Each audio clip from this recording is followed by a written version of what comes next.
I have always wondered if anyone hearing about this personal story of mine will ever believe that these events really did happen in these ways. But they are true, and the truth is, I spent much of my formative years, from age 4 through 10, in significant gender confusion. I was raised as a young boy in the 1960s with 2 sisters and no brothers. I had the controlling and strong influencing impact of my older sister of 5.5 years. I had a little sister 5 years younger. I had a loving, but sometimes quirky, mother who allowed my older sister carte blanche in dressing up and pretend play. And I had the always intense and usually distant father who wasn't around much. Much of the first 6 to 7 years of dressing in girls' clothes was under the leading of my older sister in a very safe and non-threatening environment. The next 4 to 5 years through high school, dressing episodes were few and far between. During 4 years of high school there were just 3 instances, and then came my introduction to a brand new form of dressing up while dating in grad school. Then it quieted down in the first 2 to 3 years of marriage, but came back in after we moved to the West Coast. I know with absolute certainty that I have never been attracted toward men in any way. I had all kinds of different relationships with dozens of girls in junior high and high school. I was very active in college dating, and today I remain very much in love with my wife of nearly 20 years. We have great kids and I am very happy being both husband and dad. But the way my body seems to function, my physical reactions that change each month, the way my moods swing through the month, and my strong attraction to the everyday variety clothes in a woman's wardrobe, all have left me wondering if maybe I ended up with some kind of residual female hormones operating in me. The early years of gender confusion certainly made their mark and brought female clothing and role-playing into my life on a very regular basis. And I know now, looking back, that these clothes always provided me with a significant level of retreat, a great calming effect, during some very hard and emotionally draining 14 years growing up, from age 5 through age 18. Writing some of it down helps me think it through in new ways, bringing me to terms with who I am today. Early memories, growing up on the East Coast in the early to mid-1960s was quite unique. My sister was 5 years older and my other sister was 5 years younger. So, during my ages of 4 to 10, my younger sister was really little, and my older sister was age 9 to 16. My mother was a full-time homemaker and my dad was gone early every morning and came home from work in the early evening. Our schools were on half-day sessions, so for 1st through 6th grade I went to school in the afternoon and was home all morning with my mom and my sisters. I remember my parents fought a lot, and the house was always very intense when he was home. I remember very clearly that I wanted to be near the peace and quiet of just my mom and sisters, and away from the harsh words and intense anger that often defined my dad and how he treated to my mom and me and my sisters. I didn't really look up to him at all, and had no brothers, but I did always admire my mom and her very strong and caring interest in me and my sisters, so I naturally liked being around her in the mornings. My older sister kind of took me under her wing, whether with what radio station I listened to or her choice of records to buy, or how she arranged her room. I looked to her in many ways as a role model, and she was always a kind and nurturing big sister. My father left the house very early each morning, and I was home with my mom and 2 sisters until around 12 noon, and a typical day started like this. In the morning after breakfast, I remember I would regularly watch my mom in her bathrobe go up to her room and to her dresser and lay out her clothes for the day. She'd take panties, slip, bra, garter belt and stockings, remember, this is like 1963 to 64, from her dresser and then choose a dress or skirt and blouse or sweater from her closet. I would sit on the bedroom reading chair and watch her and ask about her clothes and why she wore certain items and boys didn't. She'd lay these on her bed and I would sit and cover my eyes when she took off her bathrobe and nightgown until she was almost finished dressing. And then she would sometimes ask me to help zip up the back of her dress, or do buttons on the back of a blouse or on the sleeves. She would always ask things like, "Do you like pretty clothes like these?" I would touch the clothes and watch her fix her skirt or adjust her slip, and answer, "Yes, I like these, but they're different from boys' clothes." Then she would comb her hair in her mirror and clip on some earrings and do her lipstick and perfume routine. As I stood at her side and watched her closely, she usually asked me to pick out a pair clip-on earrings for my own ears, and she'd brush my hair, and then have me perk my lips and she put her lipstick on me. She now and then even sprayed on some perfume and then brushed my hair some more. It was all very innocent, I'm sure. It started out small like this, but over time it would gradually go further and further. My older sister used to really be into playtime and make-believe. I have early memories of she and one of her friends playing in her room, and they'd ask me in. I was around 4. Then 10 minutes later I was in tights and a few slips playing some dress-up game with them. By the time I was 5 I was looking forward to kindergarten, but my parents opted to keep me home one more year, and this was the year that dressing up started happening on an almost daily basis. My older sister began dressing me at first once or twice a week when she was home in the morning. She also went to school in the afternoon, and we would play all kinds of games that she designed. But in short time it was almost every day, like a routine, and often for the entire morning before she left for school, and sometimes I'd stay dressed until 1 or 2 in the afternoon with just my mom and baby sister at home. When she was in 5th grade, I was not in school, but when she was in 6th I was in 1st. Her 7th and 8th grade years I was in 2nd and 3rd grade, and then she went to high school and it was just me and my mom and little sister at home in the mornings. My older sister would pretend I was either her little sister, or she was the mother and me and my little sister were her daughters, or she was the school teacher and we were her pupils. Or she was a fashion designer and we were the models for the fashion show. She would bring me to the basement where my mom had 2 big black steamer trunks and a half-dozen garment bags full of clothes that both my mom and she had outgrown or no longer wore. It started out usually with just a dress over my own shirt and with my pants rolled up underneath so my legs would show, and with my own socks and shoes. But gradually over periods of time she had me take off my socks and shoes and then I'd wear lacy ankle socks and girls' shoes. Then, over time, I eventually took my pants off under the dress and just had boxers on underneath, so my legs would show. The next step was when she added a ruffled half-slip under the dress. A few times after that she had me wear a full slip over the half-slip as well. Once I got used to that, over time she switched me from socks to white stretch lace tights over my boxers. The only thing I was wearing of my own were my plaid boxers. So, I can remember distinctly the day she proposed that I not wear my boxers anymore under the tights, and I knew what was coming next. I'm not sure why panties are somehow seen as such a profound step in dressing up, and I had seen the many different colored panties in the steamer trunks lots of times, but had not worn them. She explained that I shouldn't let Mom see me in them, for reasons I didn't question, and so it began. I started wearing panties under the tights every time we played together. And there were all kinds. Some were pastel-colored and satin, probably polyester. Some were flowered prints. Others had 5 or 6 rows of lace all across the entire backside. Some were loose-fitting, and others were stretchy and fit very tight. Dress-up time had now become 3 or 4 hours, maybe 3 or 4 mornings per week, playing around the house completely dressed in panties, tights, slips, a dress, or a blouse and jumper, and girls' shoes.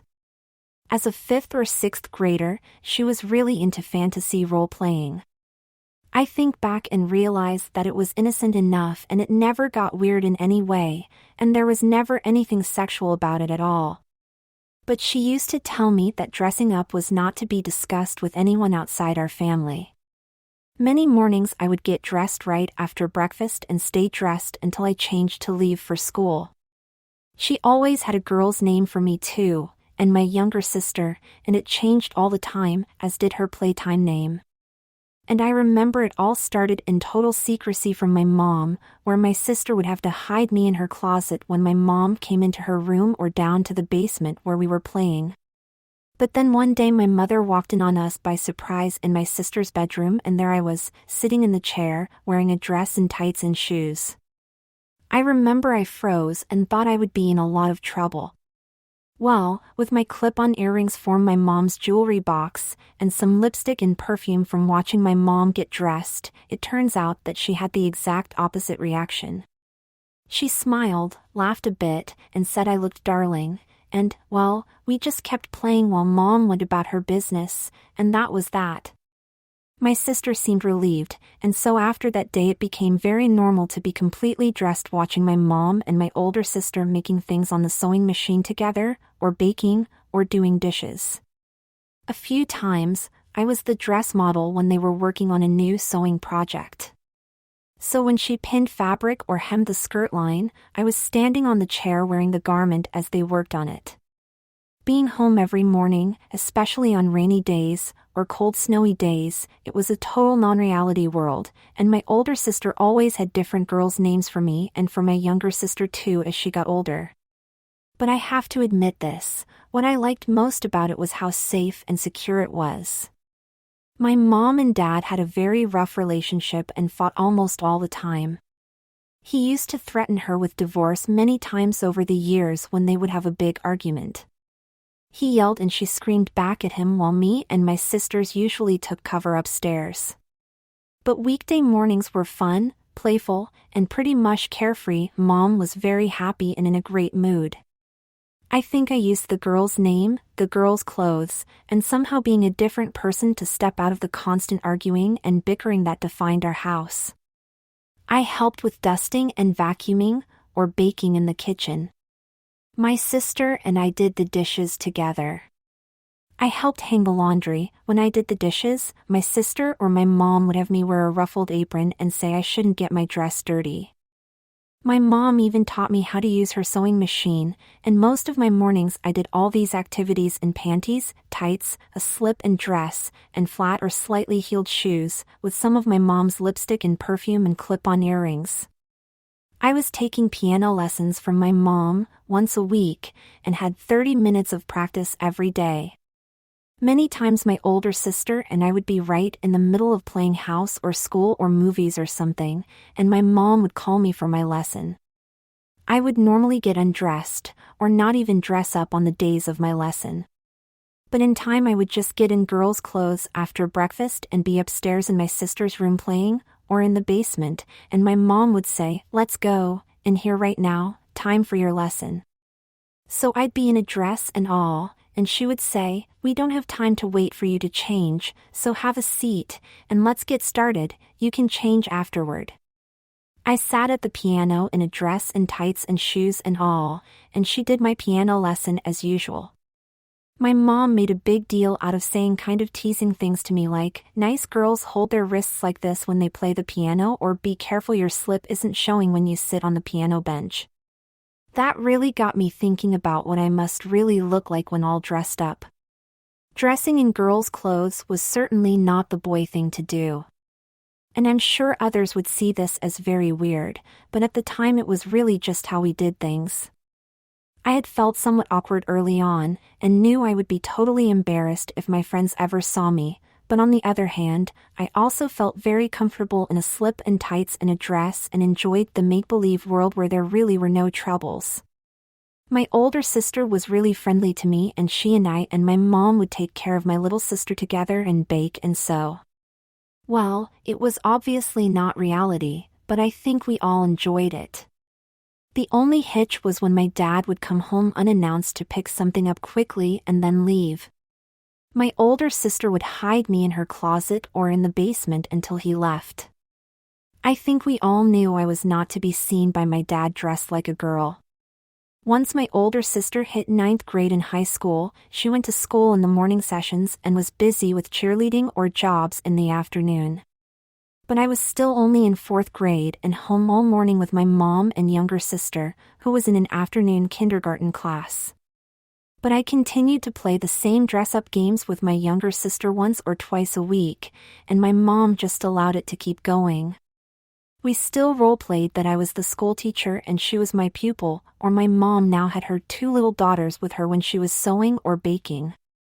The weirdest thing is that many times we role-played that I was my older sister. It's like I somehow took over for her place as she moved along and grew up past this time. But as I was growing older, two things happened. I started feeling that all this dress-up should probably end sometime soon, and that it might not be right, so we didn't do it every day of the week. But I struggled deeply with my strong, and seemingly natural, desire to wear panties and tights and slips and dresses. I had always heard my friends who were boys say that girls were sissies, and they wore sissy clothes, and all that classic stereotyping. So I played right along in those public forums. But inside, I knew I loved wearing a ruffled slip with white lace tights and a pink flowered dress. So I did all the right things in public. I was active in Little League Baseball in the summer, City League Basketball during the fall and winter months, and played with G.I. Joes, Hot Wheels, Johnny Lightning cars, built all kinds of plastic models, and outside the house I hung out with boys and did all the boy things. We built forts, rode bikes, traded bubble gum cards, and played tackle football. And I was always very attracted to girls, and have never been, right to this day, attracted to guys at all. And I know I didn't act feminine when outside the house, I was just one of the guys with my guy friends. But weekday mornings, or Saturdays when my parents went out or to visit older relatives for the day or to a wedding, those times I would be dressed up in the house playing games with my sisters. Sometime in mid-fifth grade my younger sister and I were playing in the basement, and we went rummaging around in a new garment bag of my older sister's clothes from 7-8th grades. Gone were the frilly little dresses. This bag had all kinds of skirts and blouses, and fitted dresses. No more little pairs of colored tights, now there were tan and white stockings and an off-white stretch garter belt. I never understood it, but my mom saved all this stuff and organized the clothes in these garment bags. As adults, my younger sister and I have often asked, what was she saving that stuff for? In the bottom of the garment bag there was even a pile of neatly folded satin panties, bras, hose, and slips that my mom and my older sister had worn with these clothes, and 5 or 6 pairs of shoes. Well, I looked carefully though at all and laid some items on the sewing table. I felt like this was definitely a step up for me to older girls' clothes. Say what you will, but I really wanted to try it all on, right then, right away.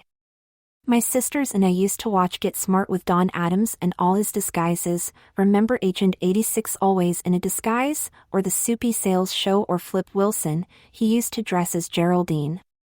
I remember seeing the Art Linkletter show when one game had some young boys, around 10 to 11 years old, being asked to obey their mom no matter what. The boys were in a room with a closed-circuit TV camera and a dress was on a hanger, and a wig and underwear and shoes were on the table. The phone rang and their mom was on the phone and she then asked them to put on all the clothes as a favor to her and that she'd be by to pick him up in 4 minutes. The audience then howled as the cameras showed whether the boys would listen or not. I think something like 4 of the 5 boys in the stunt did dress up in the clothes, 3 put the stuff on over their clothes, and 1 kid stripped to his jockeys and put on everything, so we played our own versions of these. In our game I would usually dress up in a girl disguise to hide from or catch the bad guys, or to fool someone in our make-believe game. I still clearly remember trying these new things on for the first time. I felt like I shouldn't, like maybe I was going a bit too far, that somehow this was going way beyond some cute little dress-up playtime with my older sister. But it seemed fine for me to try these clothes on for myself. And, I often hate to admit it, I had really become used to wearing girls' clothes for almost 5 years by that time. They felt very natural to wear. And it seemed innocent enough, and again, there was nothing sexual going on. I had no desire to become a girl. I wasn't attracted to guys in any way, shape or form, and I always liked girls in my class. And had girlfriends throughout elementary school, so I felt like all was fairly normal in the public life, and this was just private playtime fun. I can still remember when I picked up the garter belt and some dark tan stockings, and a pair of shiny black patent leather-heeled slip-on pumps. I rummaged around the underwear and picked out a white full slip with satin straps and lace on the chest and the hem. I looked through the many panties and chose a pair, and then I went to the other side of the basement and got out of my clothes. I put on the panties and then hooked the garter belt around my waist over the panties. I pulled on the stockings and hooked them to the garter tabs, just like I'd seen my mom do hundreds of times. And then I pulled the full slip over my head and down onto my body. It was the first time I wore a slip that had cups on the chest, and they laid all bunched up against my flat chest. There were 2 bras back in the garment bag, one white and the other in off-white ivory. After I paused for a moment, I think my mom was sitting at her sewing table. The curiosity was too much, so I walked over and quietly picked up the off-white bra and headed back over to the red chair and sat down. I slid the top of the slip down to my waist and put my arms through the bra straps and reached around behind and did the hooks. I rolled up my socks and put them into the cups and pulled the slip straps back over my shoulders. The bra filled out the slip's top and I really liked how it looked and felt. I put on a dark green velvet skirt with matching black belt. I think it was my sister's Christmas outfit from junior high years. It was matched with a white long-sleeved polyester blouse that buttoned up the back. I couldn't do the buttons, so I walked around to where my mom was sewing and asked if she would button me up and back. When I turned around, she obviously saw the 2 sets of straps on my shoulders and she commented something kind like, "You're not wearing one of your sister's old bras, are you?" I remember saying something like I was trying to be funny to laugh it off. But that was that, and she buttoned me up. I went back to look in the mirror and my mom didn't say anything else about it. Given all that she had allowed us to do for dress up over the years, she didn't seem to make anything of it, so that was that.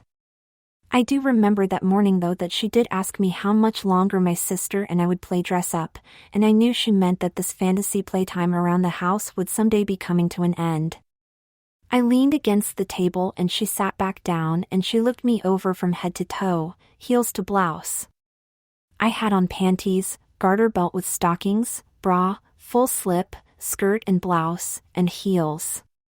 She said something like, "It seems like it's been a lot of fun for you kids to play together with all these clothes, and I think it's pretty harmless." I said something like, "Yeah, it's been fun." She then said, "I have really liked having you at home in the mornings to spend time with me, and I always thought it was fine to let you and your sisters have some fun dressing you up like this." She finished by saying something about all of us kids growing up and we'd be leaving the house soon enough and she would miss these days. I do remember very specifically asking her right then if she thought I looked pretty stupid wearing all of my older sister's old clothes, and she made a very telling response, something like, "No, I've been used to it for some time now and it's always seemed innocent enough. In fact, you kids always look so cute when you have your dress up fun." After I tucked the blouse into the skirt, I was completely amazed with the new look and feel of having on a bra, and having the image of a small bust show through the blouse. I went upstairs immediately to the downstairs bathroom to look in the mirror. I had a whole new look, and felt really different about dressing up. Walking in the heels took some getting used to. The stockings were very smooth and felt wonderful on my legs. I had absolutely no leg hair at all, and the tug of the garters with each step was a new feeling too. I remember thinking that this is how women, my mom, my teachers at school, my older sister in high school, ladies at church, women who work at the library, feel all the time every day, and that guys never know about this aspect of dressing in these clothes. And of course the bra tightly fitted on my chest took getting used to. But, in the mirror my look from the neck down was unreal. I had very skinny shoulders and rail-thin arms, a very slender waist and legs. From the neckline down, there was no way to tell I was anything other than a young pre-teen girl. I could see the lace of the slip showing through the white blouse in front, and 2 sets of straps were also showing through the blouse on my shoulders. As I was standing there in this dressy Christmas outfit, I remember distinctly that I first became interested in thinking about the next possible step, to see if I could have my face and hair also blend in with the female clothes. My hair was light blonde and very curly.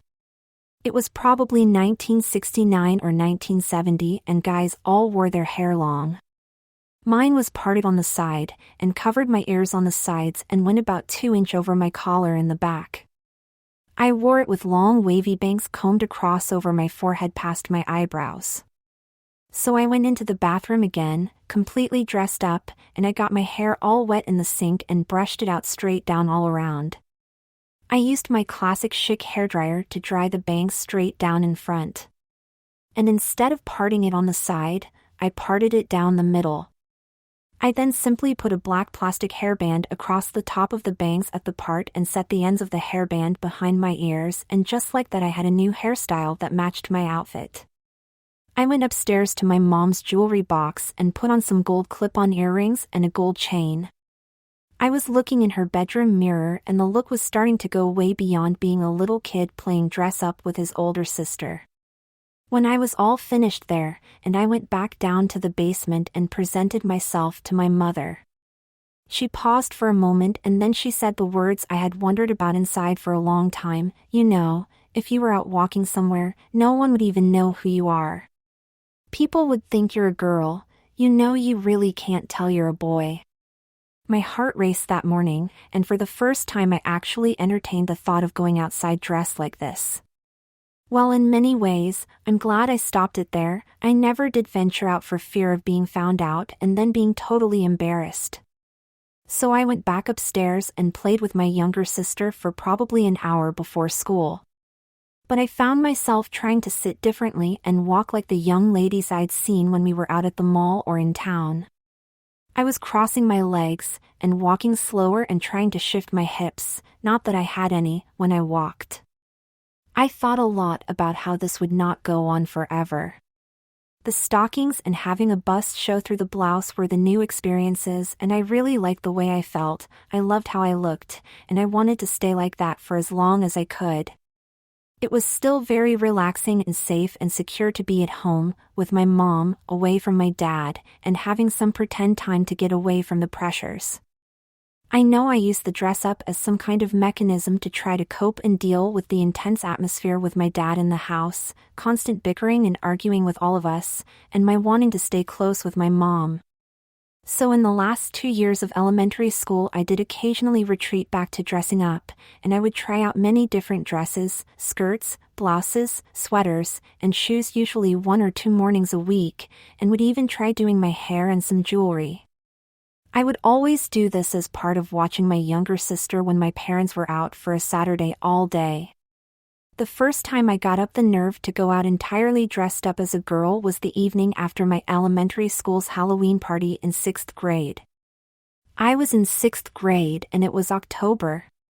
My friends and I still thought it was fun to wear costumes to school on Halloween, and that year I went as Frankenstein. I wore a black checked heavy wool lumberjack shirt stuffed with rags to make me look real thick, black pants, and my black U.S. Army paratrooper boots. I had a plastic Frankenstein monster mask, and wore a cutout box on the back of my head to make my head look square. When I got back from school around 4:30 p.m. I was in the costume and ready to go out trick-or-treating with some friends around 6 p.m. Around 5:30, Eddie and Danny came to my house in their costumes. I was so shocked to see they were both dressed as girls.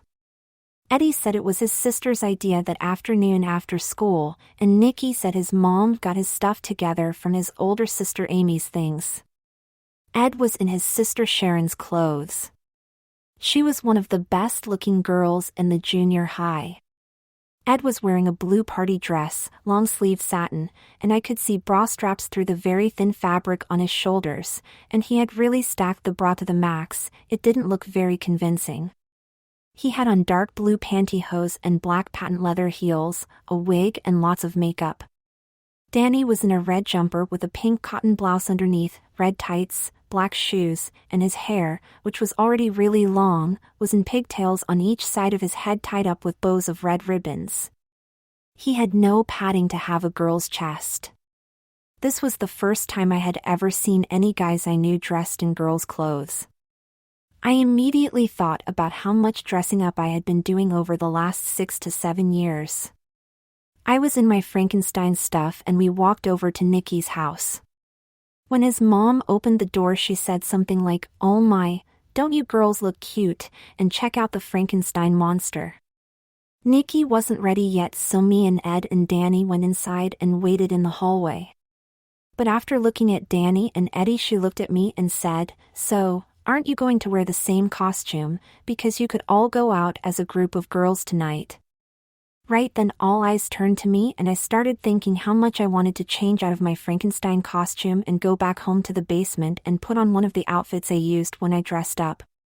But I was very anxious about what it would be like to be out of the house dressed. I wanted to say something that would make it look like I would never in a million years even entertain the idea of dressing up in girls' clothes. That made me wonder if maybe Ed and Danny also liked dressing up in girls' clothes but were also trying to make it look like they never did it before, or that they hated doing it now. It was like I had to show an outward comment that no guy in his right mind would ever want to wear a dress. Nicky's mom helped me out when she said something about me going back to my house and asking my mom to find something of my sister's to wear. Not knowing I already was doing that regularly since I was 5 years old. So I played along and pretended to look surprised. I looked at the other guys and said I'd ask my mom for some help, to see if there was anything we could come up with. I knew there were about a dozen outfits in our basement that I'd tried on over and over again dozens of times. In fact, I knew I already had my favorite dresses, skirts, and blouses. But outwardly I had to pretend that this would be completely a brand new experience for me. Just then Nicky came down the stairs. He was wearing a really fancy and frilly white lace confirmation dress that had been his older sister Amy's. It was about 4 layers of lace and satin down below his knee with a long-sleeved lace top, and tied in a big bow in the back at the waist. He had on white lace tights, white shoes, and white gloves. But you could certainly tell he was a boy. His black wig was not very real looking. It was one of those polyester black Indian wigs with the braids on each side that he bought at the local 5 plus 10-cent store. But that dress was something. He, like Ed, was fully padded on top. I don't know if he had on a bra or not. I was really kind of shocked at how much these guys were wearing and started to think about what outfit I would put on when I got home. We went over to my house and came in the living room. My mom was watching TV and said something like, well, who have we here?" "I don't think I know these girls, you'll have to introduce me," and she laughed. Danny and Eddie said they would head down the hill to Danny's house and meet us on the basketball court in a half hour. Nicky stayed and sat on the couch. I remember he looked very funny sitting there with his white lace dress spread out on each side of him, and his white gloves and white purse. He was very short and quite skinny. His dress and slips spread out wide around him, and you could easily see the lace layers and netting at the hemline. My mom said something to me like, "Do you know which outfit you want to wear from downstairs?" That was just enough for Nicky to look up at me with the kind of look that made him wonder what that meant exactly. Then my mom said I should go downstairs and pick out all my things from the trunk and the garment bag.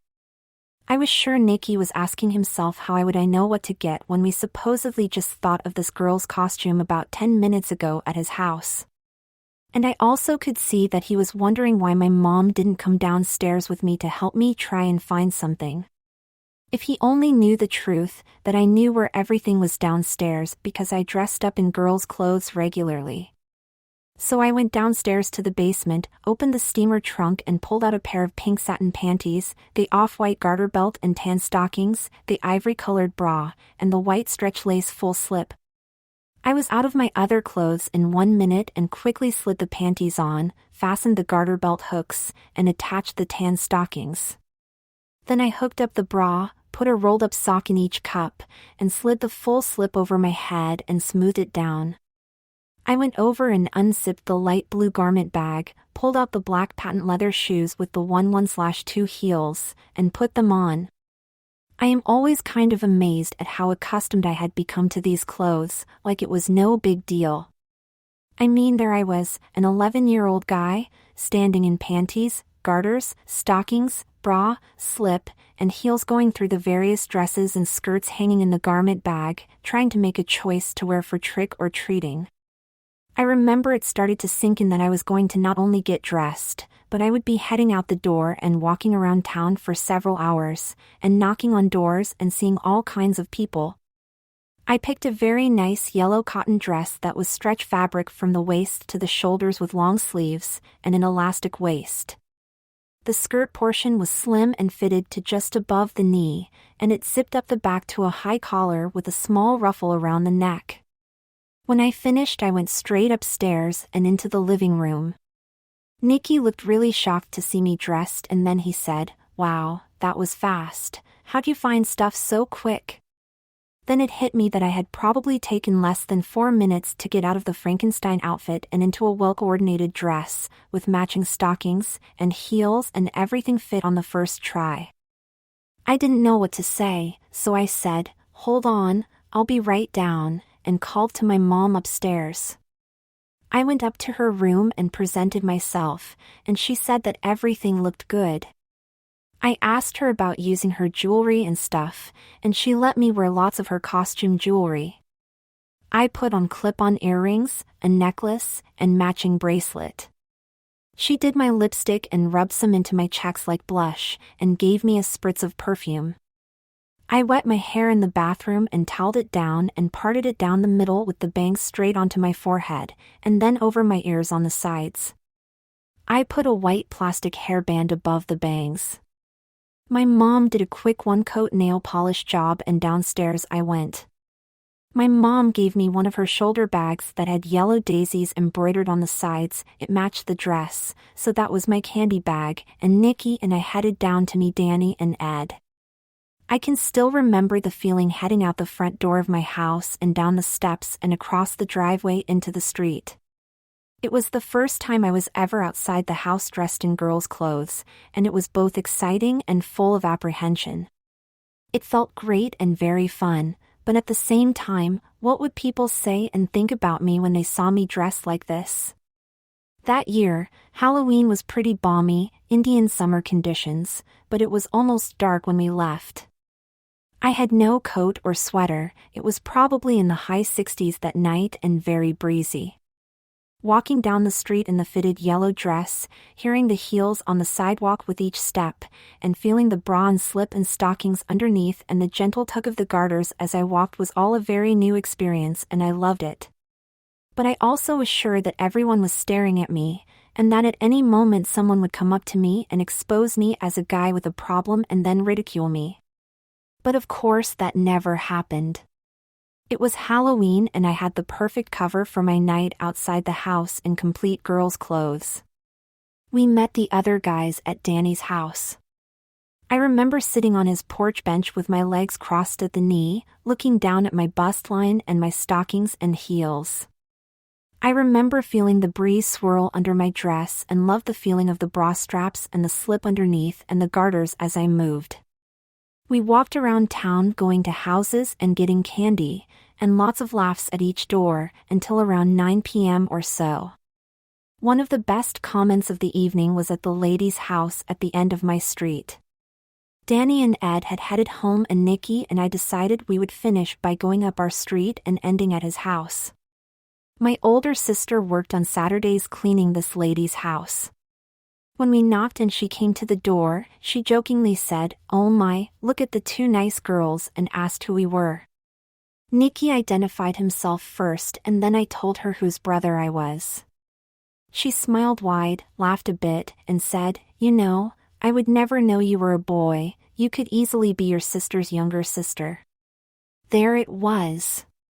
The words that made dressing up so much fun.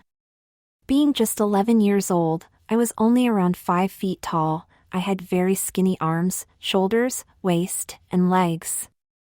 My face was thin, I had no facial or leg hair, and I had super clear skin. I could easily pass as a girl. And with the dress, a small chest showing through up top, stockings on my legs, heels, and the makeup and jewelry, how would anyone know otherwise? Well, Halloween made sure that everyone knew to look twice and realize I was not a girl, but a guy in a costume. But I wanted to go out when it wasn't Halloween and no one would be looking for a guy in a costume. Then I would just be a young preteen girl in a pretty dress with nice legs and a cute dress. The evening ended with us going over to Nikki's house around 9:30 p.m., still in our costumes, counting and trading candy, and watching TV. His mom was out at his aunt's house that night, and when her car pulled up she came into the living room and did an absolute double take when she saw me. You could tell she wasn't quite sure if it was a guy dressed up, or if it was a young girl. Her eyes went wide when she saw me sitting on the chair in a dress and she said something like, "My gosh, you look just like your sister did a few years ago." Another confirmation made me feel like I could pull this off anytime I wanted, but I knew after Halloween came and went that there'd be no way I would ever dress and go outside after tonight. I went home around 11 o'clock and walked into the front door. My parents and younger sister were asleep and the lights were off upstairs. My older sister was still out. I went into the kitchen and got a glass of iced tea from the fridge and sat at the table and had a cold drink and ate some candy. Around 11:30 I got undressed down in the basement, carefully putting the clothes away. I washed off my face and put the jewelry on the bookcase outside my mom's bedroom, and then got into my pajamas and went to bed. I laid awake for quite a while thinking about who I was. Why did I like dressing up so much? Was I normal? I knew I wasn't gay, and had no attraction to guys.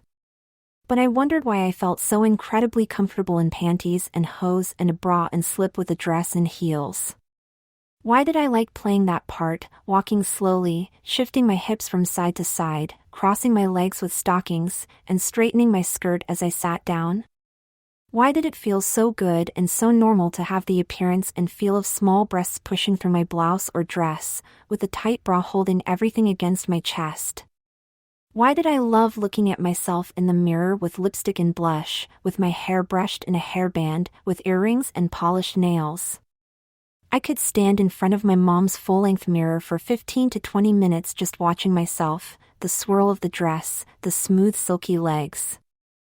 I continued dressing after that night, maybe 2 to 3 times a month on a Saturday when my parents went to a wedding or were out for the day.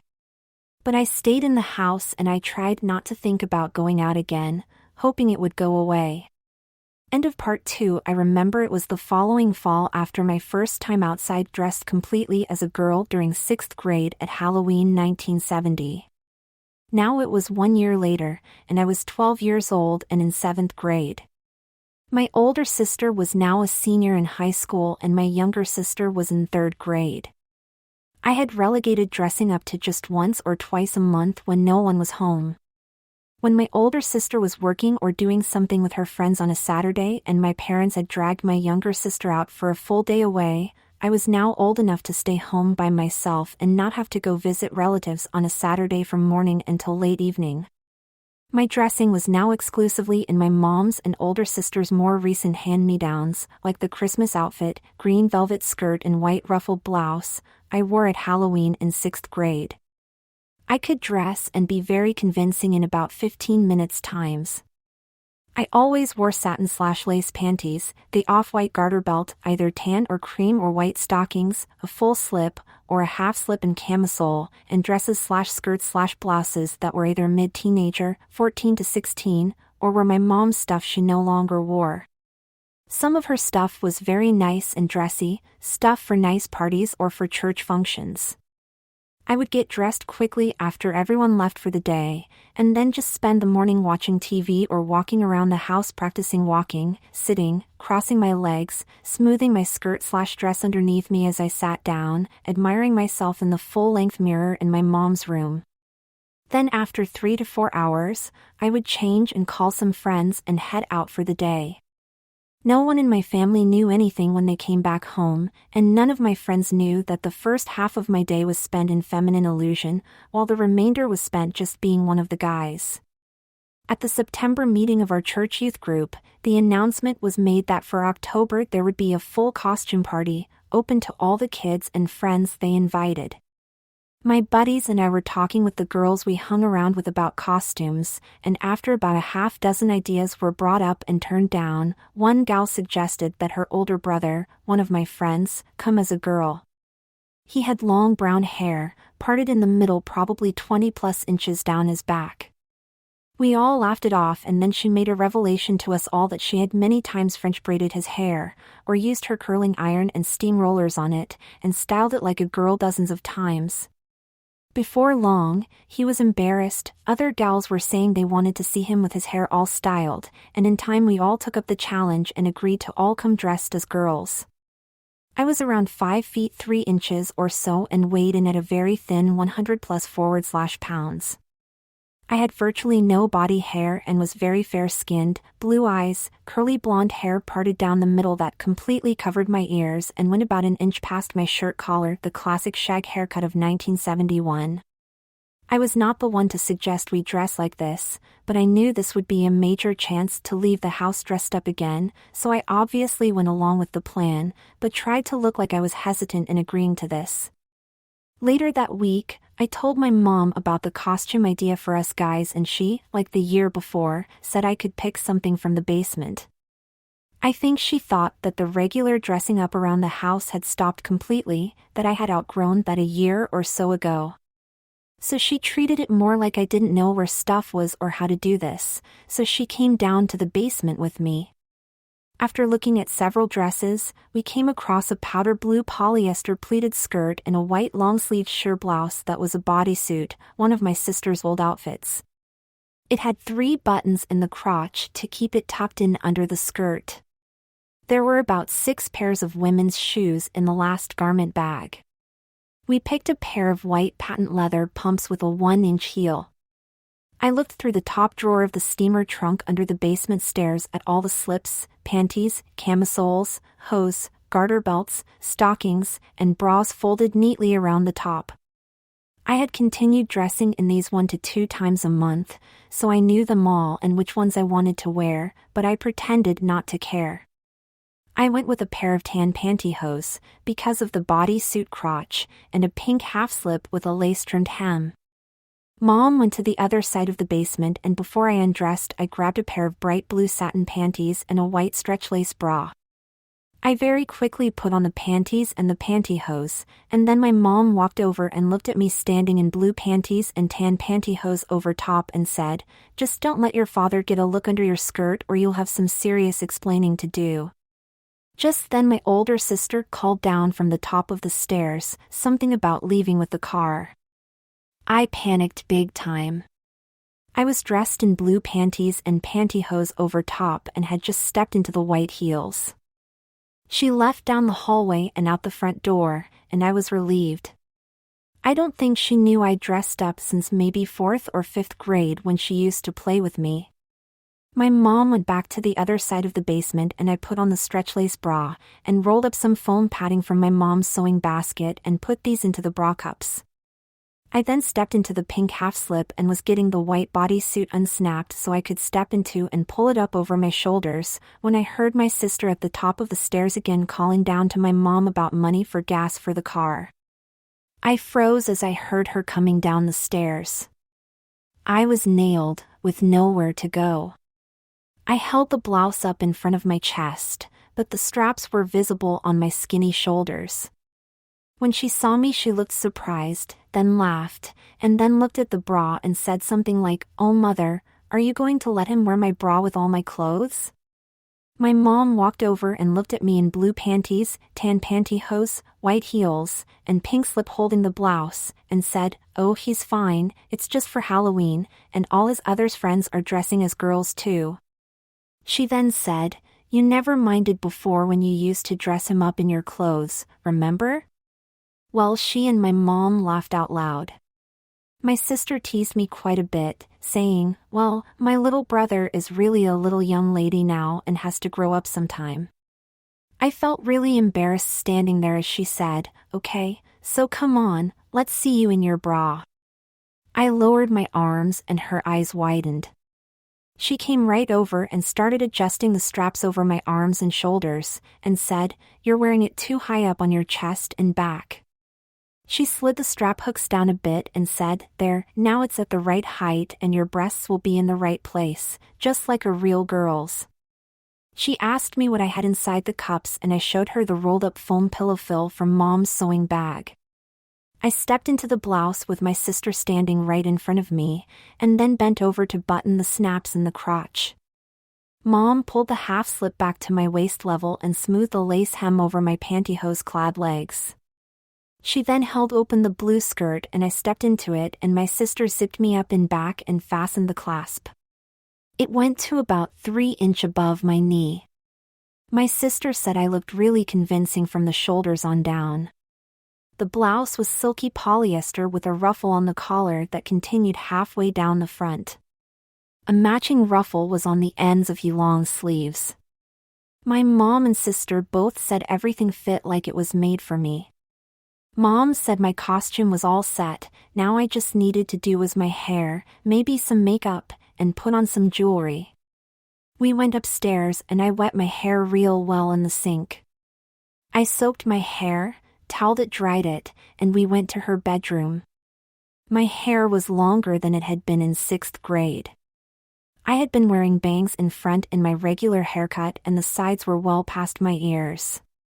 My sister brushed out my wet hair, which was around 7 to 8 inch or so all the way around, and tried to comb it and part it. Then she got the idea. She asked our mom if she could set my hair in curlers. Wow. Mom said, "So why not?" and I thought it would be fun, but pretended to resist while she had to urge me on. So she got out her rollers and set my hair. We went into my sister's bedroom and I watched in the dresser mirror as she rolled section after section, some with big curlers, some with smaller ones. She brushed my bangs straight down on my forehead. I was intrigued by the illusion, and the incredible silky feeling, of the ruffled blouse and skirt, and the pantyhose on my legs. And with the bra and padding pushing out, my thin arms and legs, I knew I probably looked just like a girl from the neck down. Once the rollers were all in, she opened her top drawer and put a little blusher on my cheeks and then some of her pink lip gloss. She commented that with my fair features and thin face I didn't need much makeup at all. My sister was now really into makeup. I couldn't believe how far we were going with this, and she then said I needed eye makeup too. My mom did not use mascara, but my sister did, so I let her brush up my lashes and put on just a small bit of blue eyeshadow, classic 1971, to go with the shiny lip gloss. The last touch was a few squirts of perfume sprayed on my neck and wrists. I turned to the mirror and wow, who was that I was looking at? My eyelashes were dark and the blue eyeshadow really changed my face, along with lip gloss and blush. I went my mom's bedroom and opened her jewelry box and chose gold clip-on earrings, necklace, bracelet, a few rings, and her thin gold band watch as well. My sister said I was not finished until I wore nail polish to finish off the look of my hands. She got a bottle of pink polish, which closely matched the lipstick I was wearing, and painted my nails while I sat in my mom's bedroom chair. Just before she did my nails, she pulled the big pink vinyl hood of her hairdryer over my curlers and hooked up the plastic hose that connects to the main plastic carrying case with the dryer motor. I'd seen my mom and sister sit under the dryer for years, and now here I was sitting there in a silky blouse, a skirt lying across my thighs, wearing panties, pantyhose, and heels. She painted my nails in no time, and as I sat there under the dryer, I looked at my hands with jewelry and the watch and painted nails. I looked down past my chest to my legs and thought maybe we had gotten a bit carried away with the costume. I knew I would be dressed like this, in front of everyone in the junior high youth group later that night, and I started to get very apprehensive about going through with it. About 20 minutes later the hairdryer was shut down and the hood removed. My sister unrolled the curlers one by one and began brushing my hair and spraying on some hairspray. When she was done, I stood up and walked to her large dresser mirror and was absolutely shocked at my appearance. There was nothing left of the 7th grade guy. My hair was large curls everywhere on the sides, with my part down the middle and straight bangs right to my dark eyelashes. We placed a white plastic hairband above my bangs at the base of my part, while the rest of the curls came across my ears and on my collar. I walked to her full-length mirror on the closet and turned back and forth to look at my outfit from different angles. This was unbelievable, seeing me in full view. Curly hair, full makeup, earrings, blouse, necklace, a skirt, my slim legs in pantyhose and heels. Nothing was missing from the illusion. On the one hand, I felt a bit awkward, but on the other hand, I was absolutely, really enjoying being dressed so differently from my t-shirt, jeans, and sneakers. The skirt and blouse and pantyhose and heels felt really comfortable, but I was afraid to say so, because guys shouldn't like wearing girls' clothes, right? It was fun pretending to be someone different for a while. My sister went off to do her errand in the car, and I went to the kitchen with my mom and made a sandwich and some soup. Sitting there across the table from her, I felt really different, but we just talked about the party and meeting my friends in their girl costumes in the parking lot at the hall around 6 p.m. Lots of trick-or-treaters came by between 5 o'clock and 6 o'clock. After answering the door over and over and giving out the candy, I started to realize that people had no idea I was a guy in costume, because no one smiled, or laughed, or asked. They just reached in their sacks and said thank you. My sister came back around 5:45 with two of her friends and said she'd give me a ride to the hall and drop me off. When her friends Sandy and Michelle came into the living room and saw me standing there, their eyes almost popped out and they smiled. Sandy said, "Oh my, look at your brother, this is so unbelievable." Michelle blurted out, "So, is he wearing everything?" My sister giggled and said a quick, "Yes," and then the three of them just plain laughed, and I was starting to think that maybe we did go too far with this costume. It was chilly out that night, so my mom gave me a heavy knitted pink sweater that buttoned down the front and a small black patent leather purse with her lipstick and a brush in it.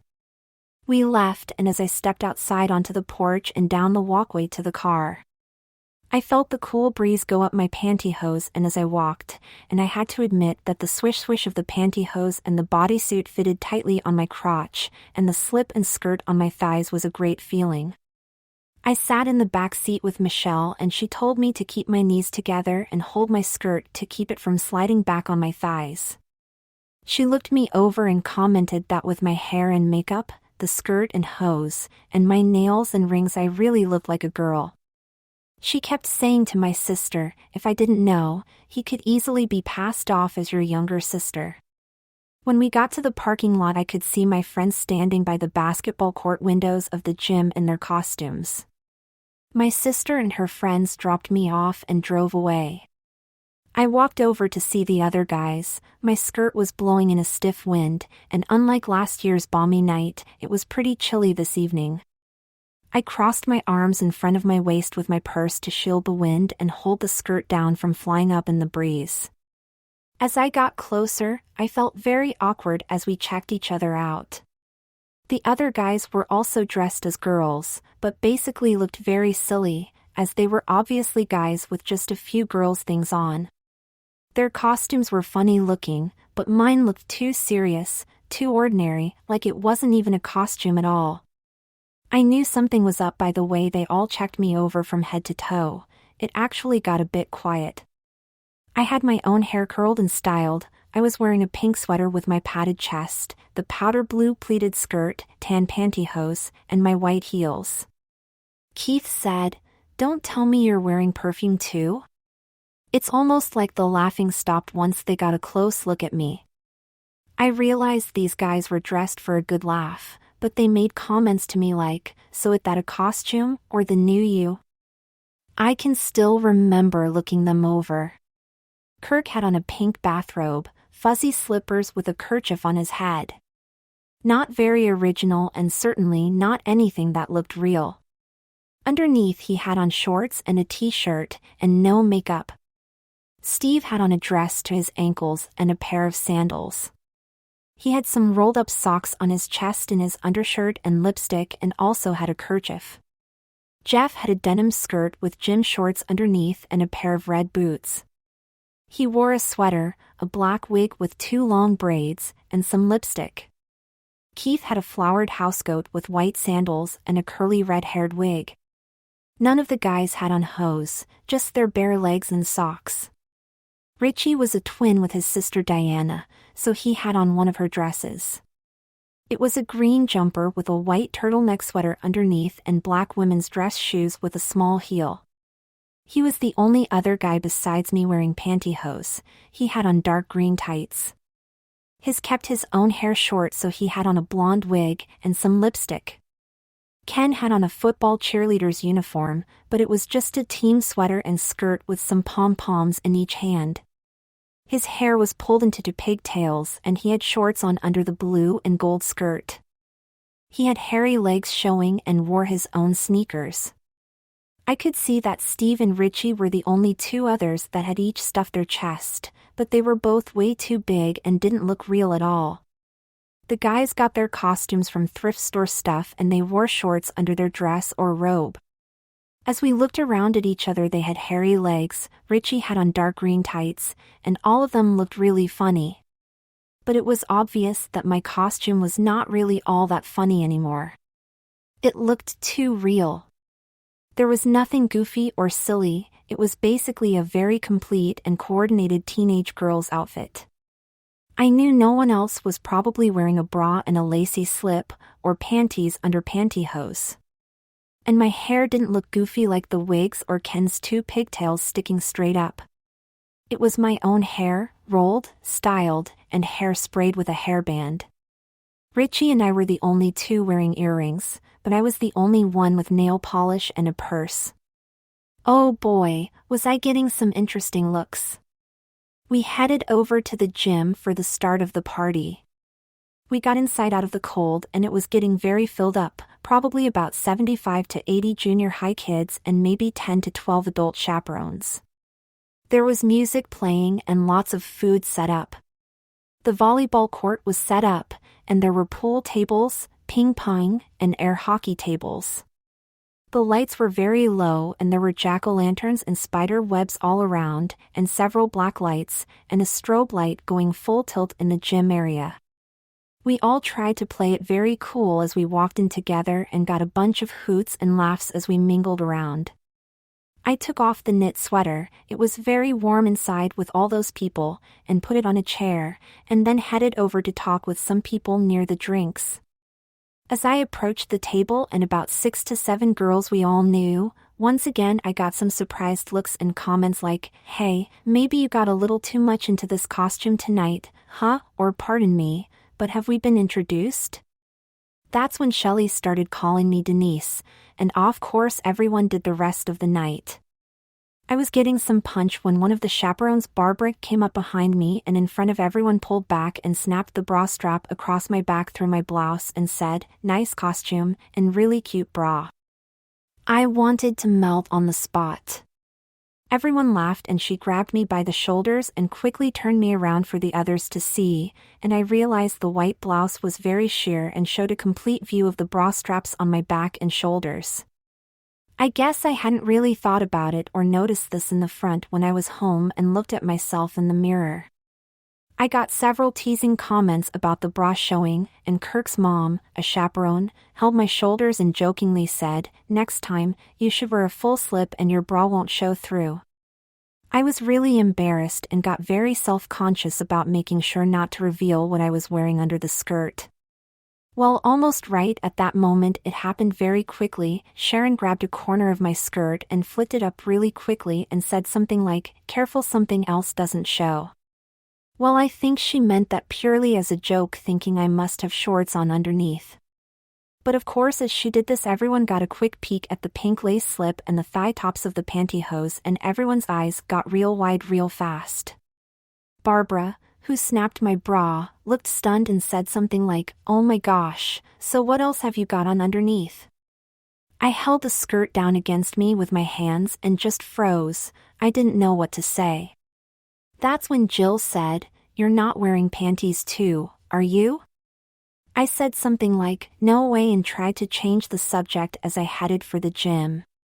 I was trying to think how I could change really fast, but I didn't bring other clothes, and couldn't take the panties off and wear just the hose.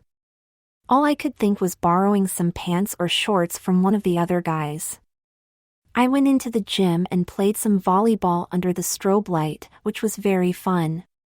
Then I played some ping pong with some friends for a while and got some food, but kept getting lots of comments and remarks about how real my costume was, and a bunch of people were now calling me Denise all the time. But within 20 minutes the rumor mill seemed to spread around that I was wearing a slip under my skirt, even though no one had seen the blue panties under my hose and the bodysuit. I was trying to ignore people's looks and teasing, but it got worse. Even Joanne came up and asked me if I was wearing everything. My friend Richie, Diana's twin, was also getting teased in his green jumper and tights, but he responded by heading to the men's room after about half an hour, where he took off the jumper and tights and put on his own jeans for the rest of the night. He still wore the white turtleneck and black heels, but he had on his own underwear, and he had nothing on under the turtleneck. Richie getting attention covered some time for me to get away from the main teasing, but after he changed we went to Bob for apples in the main hall under the black lights and cobwebs. I felt like at this point maybe people had moved on to other things than my costume. I didn't want to kneel down on the floor in front of one of the tubs of water, too wet. So I stood and watched. But I did agree to pin the guitar on the rock star poster, like pin the tail on the donkey. So when my turn came, I took the pin guitar cutout in hand and was blindfolded. The music was playing and I hammed it up a bit, dancing and shaking my hips a bit. We were all laughing. But after spinning me around I was headed toward the poster when my friend Steve pulled up the entire back of my skirt and exposed the pink slip and my backside for all to see, the fitted bodysuit over top of the panties and pantyhose. I guess some of the edges of the blue satin panties might have showed through the pantyhose too. I pulled the blindfold off and guys were whistling, and everyone was either laughing or in shock and saying, "Oh my, did you see that, he's wearing panties?" I kept saying, "It's no big deal, it's just a costume," but now I was really torn. On the one hand I liked wearing the outfit, it was fun, and I loved it. But on the other hand I wanted to get out of it and back in my own clothes soon. I was ready to call for a ride home, but my sister had my parents' only car, so I lined up a ride with Keith's mom. My other option was to walk home early, probably about 15-20 blocks. The final teasing came when 3 of my friends grabbed my arms when I was near the stairwell talking with Barbara and they stuffed me into the ladies' bathroom. A few girls were doing their makeup in the mirrors or brushing their hair, and I could see a few legs under the stalls.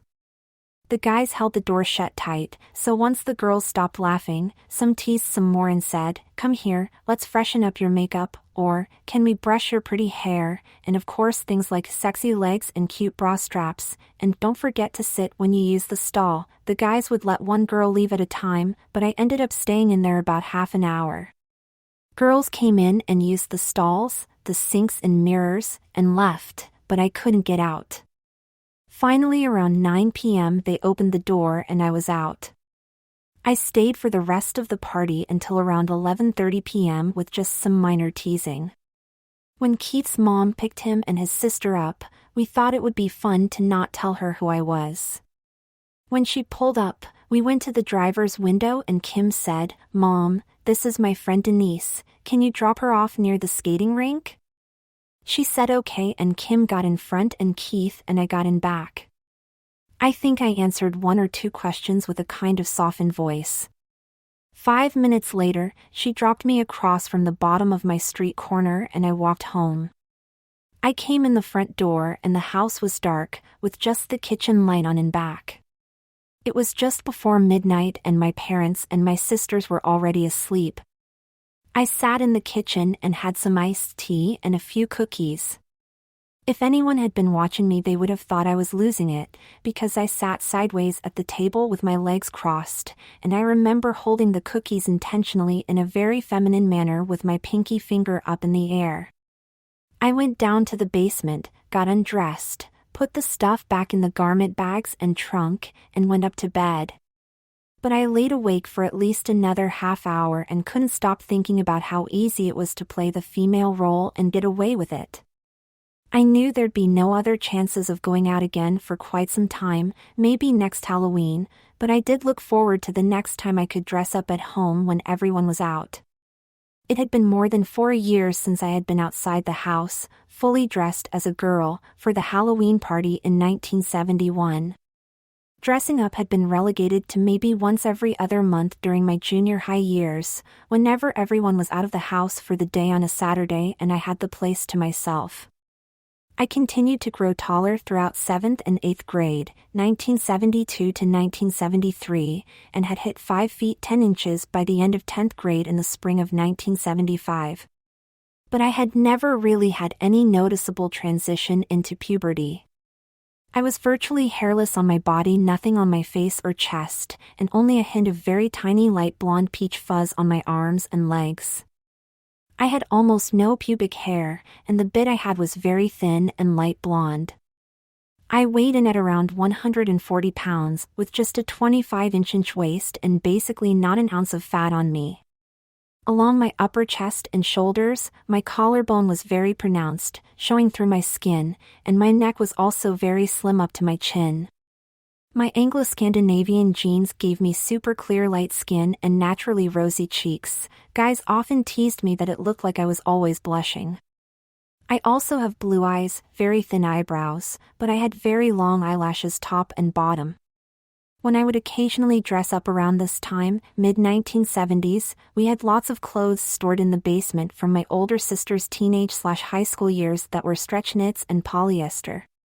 My mom had continued to save various amounts of dresses, tops, skirts, shoes, and lingerie from my older sister, who was now a junior in college, and lived away from home full-time.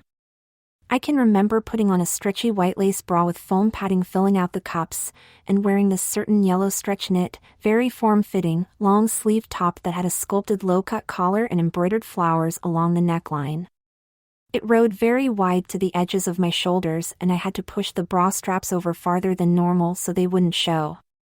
In the mirror, my very skinny chest and upper arms, and my thin shoulders looked exactly like a girl's, as this very form-fitting top easily showed my collarbone above the shirt's collar, as well as under the fabric out to my shoulder's edge. The bra cups pushing out looked very real and were plainly visible along with the bra straps through the thin yellow fabric. From my chin to my waist, I looked like any of the girls I went to school with. I never stuffed the bra to look out of proportion. Instead, I always tried to go for a very balanced, natural-looking bust line. I also had learned to not wear the bra up too high, but to keep the cups at a place where it looked like a young girl's breasts were supposed to be.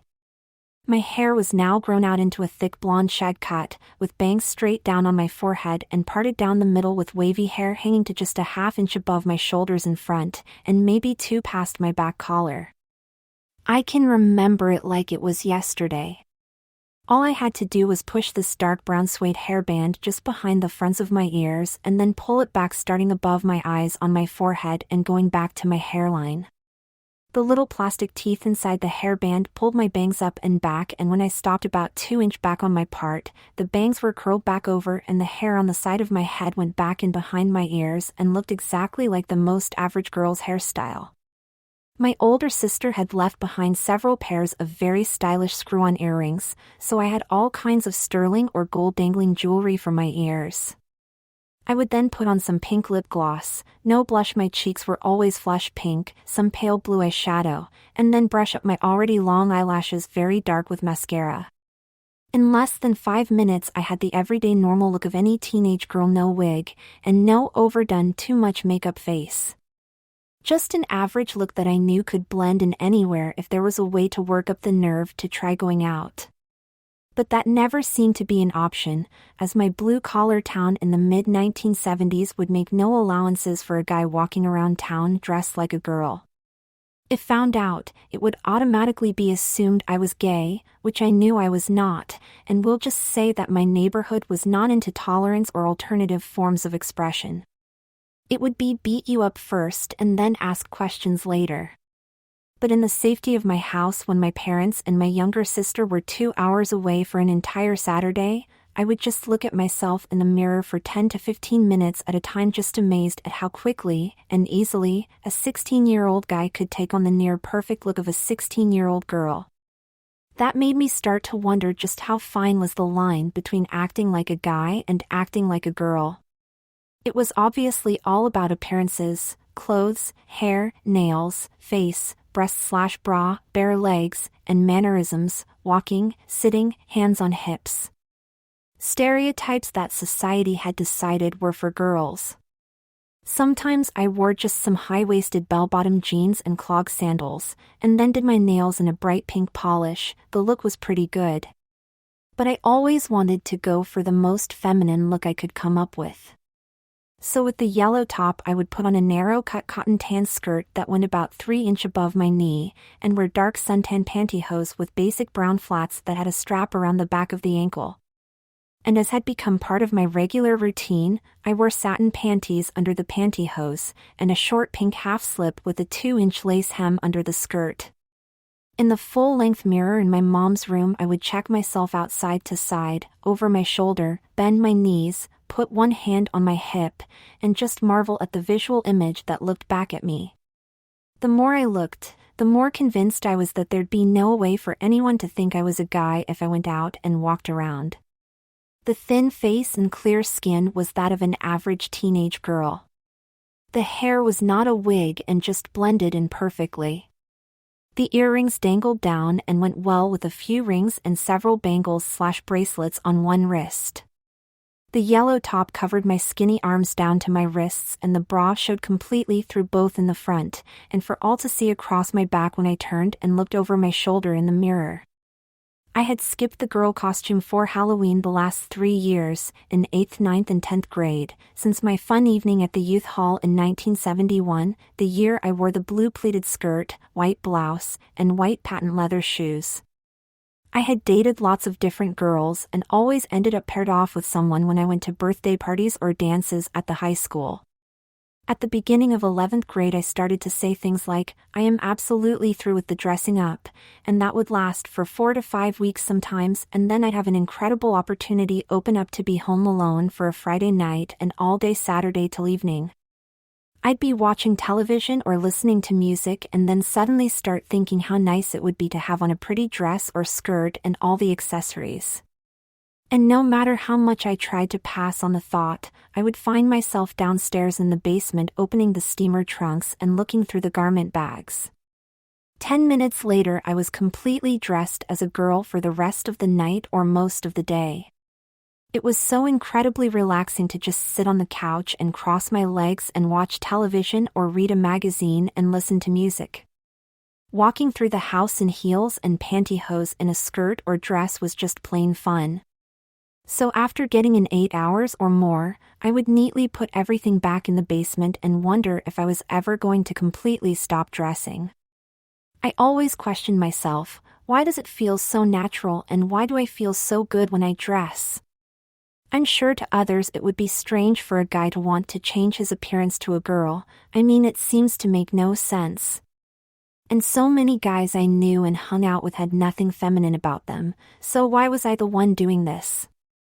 Certainly my older sister dressing me from an early age of 4 or 5 pre-K and regularly for several years must have contributed to my feelings of comfort. But I also had mixed feelings. When I wasn't dressing, I felt like it should stop and it's wrong. When I was dressed, I felt great and just sat back and relaxed in the fun of being someone different, someone new, someone pretty. Well, right before Christmas 1975, a gal I had dated a few times, Ruth, announced her parents were letting her throw a New Year's party at her house while they were on a 3-day vacation out of town. Her aunt, who was probably around 35 years old, would serve as the chaperone along with her other girlfriend, also in her mid-30s. Ruthie was kind of an alternative free-spirited gal. Average-looking, around 5 feet 9 inches, but always into some kind of scheme or challenge to the norms. Cross-country runner and swim team at school, and she kept her hair very short in one of those Dorothy Hamill cuts. Her hair was one length all the way around with short bangs and just over the top of the ears. She announced that the New Year's bash would be a costume party called Anything Goes. Typical Ruth. And the clincher was she asked me if we could go as opposites, which I didn't understand at first, but she then said me as a girl and her as a guy. She explained to me, very openly, that she had always wanted to dress up like a guy all the way and that her dad had his old tuxedo in his closet that she would wear. It was definitely non-traditional and very much in line with Ruth's personality. She said I would come as her date dressed as a girl. I had no idea where this idea came from, but she was really into this. I'd never said anything to anyone, let alone Ruthie, about my dressing up. And I'd never heard her say anything about her interest ever during the 3 months we dated on and off. Well, when she told me, all I could think about was how great it would be to be out dressed up again. But I also was very hesitant about being seen in the girls' clothes I love to wear, with makeup and jewelry and all. So I played it cool and pretended to be very surprised about the idea and tried to look very reluctant to dress up with her. She asked me if my mom could get something together from my older sister's things, which was probably a very normal question, but to me it immediately sounded as if she had inside information that I'd been doing that already, but how could she? I said I'd probably be able to get something together and agreed to do it. I got clearance from my parents to go to the party and spend the night, because about 8 to 10 others were spending the night and her aunt and the other gal would also be staying overnight as chaperones. I went over to her house around 5 o'clock on December 31st to help get set up for the evening. I told my parents it was a costume party but no details. Before I went over, I struggled back and forth in my mind with what to bring for my costume. I went down to the basement and thought about wearing something a girl would wear on a freezing cold winter night in December. I was wondering back and forth if I'd get dressed at home and then go over, or should I bring the costume with me. It had been over 4 years since my mom had seen me dressed up, and I think she thought I hadn't dressed up since. So I opted for bringing the costume with me to Ruth's and dressing up there. I picked out my favorite pair of satin panties. They were turquoise with ivory lace on the front above the legs with an ivory silk box at the waist.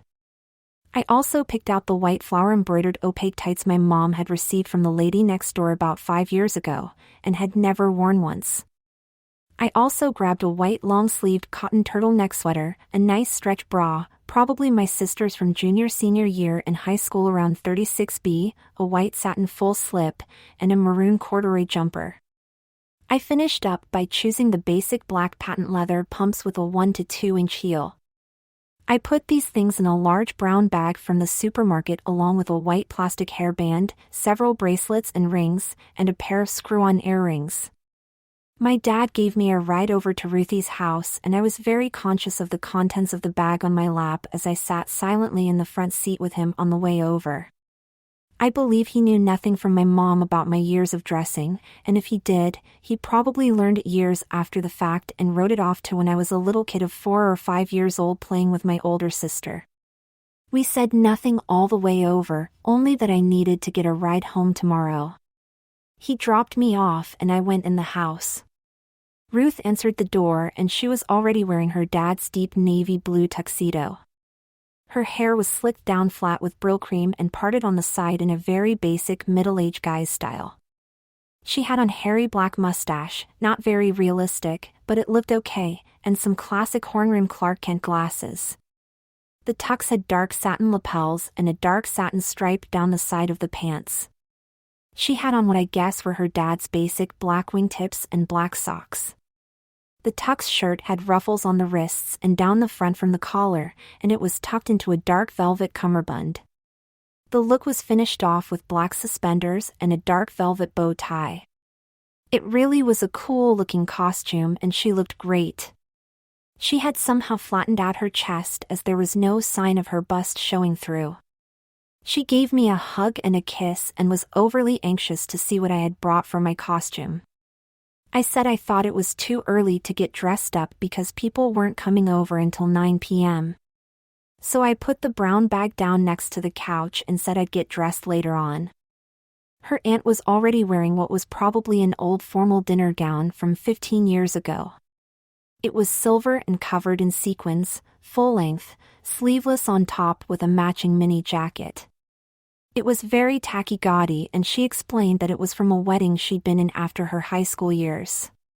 She later had on the long black satin gloves that go up to the elbow and a fake diamond tiara, and she was supposed to be Audrey Hepburn from the movie Breakfast at Tiffany's.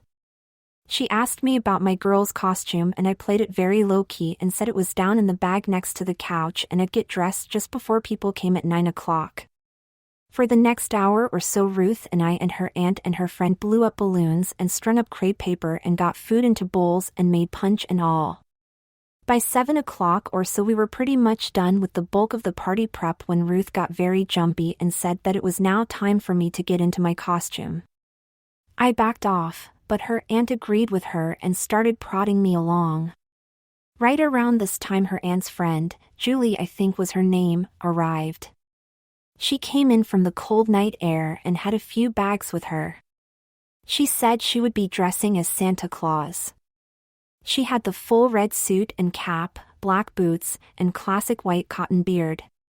She went upstairs to get dressed, and that's when I agreed to do the same. Ruth wanted to come with me, and that made me a bit nervous about what I would be changing into.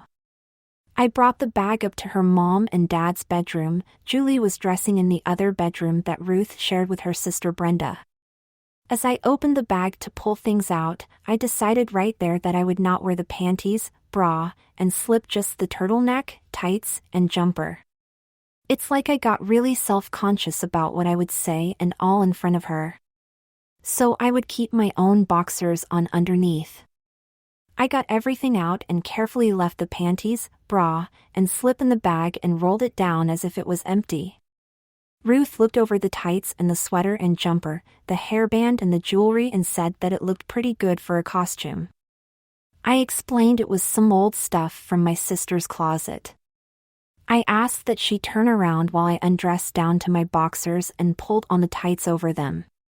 I pulled the turtleneck on and was stepping into the jumper when she turned around for a first look. She smiled and said something like, "Isn't this so fun?" I was putting on the earrings when she asked if I had shoes, and I said they were in the bag. Well, it happened so quick I had no time to react.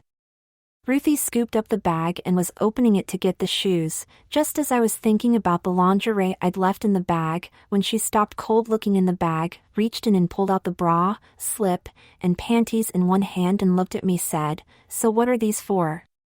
Well, her look was one of complete amazement coupled with sly mischief. She asked me why did I bring these if I wasn't wearing them. She smiled really wide while I tried to make up a story that my mom must have put them in there and how there was no way I'd put them on. I think my story was not very believable and not smooth enough, because Ruth said something like, "Actually, I think you brought these for your costume but chickened out at the last minute." To make a long story short, I fumbled for more excuses and she didn't buy any of it. Then came the icebreaker. She opened a few buttons on her tuxedo shirt and said she was wearing her dad's undershirt. And she then unzipped the pants and dropped them about 10 inches to reveal she had on a pair of light green boxer shorts. So next thing I know, I'm telling her I can't believe she's wearing guys' underwear, and she's saying that you have to wear everything if you're going to dress the part. So, she walks over and says, "Please put these, do it for me?" I tried to say no way, but she persisted and said that no one at the party had to know, just me and her. In the end, you can probably guess, I agreed. She practically ripped the sweater off me and was putting my arms through the bra straps and fastening the 2 hooks in back. I stepped out of the jumper and she lifted the full slip over my arms and pulled it down over my body.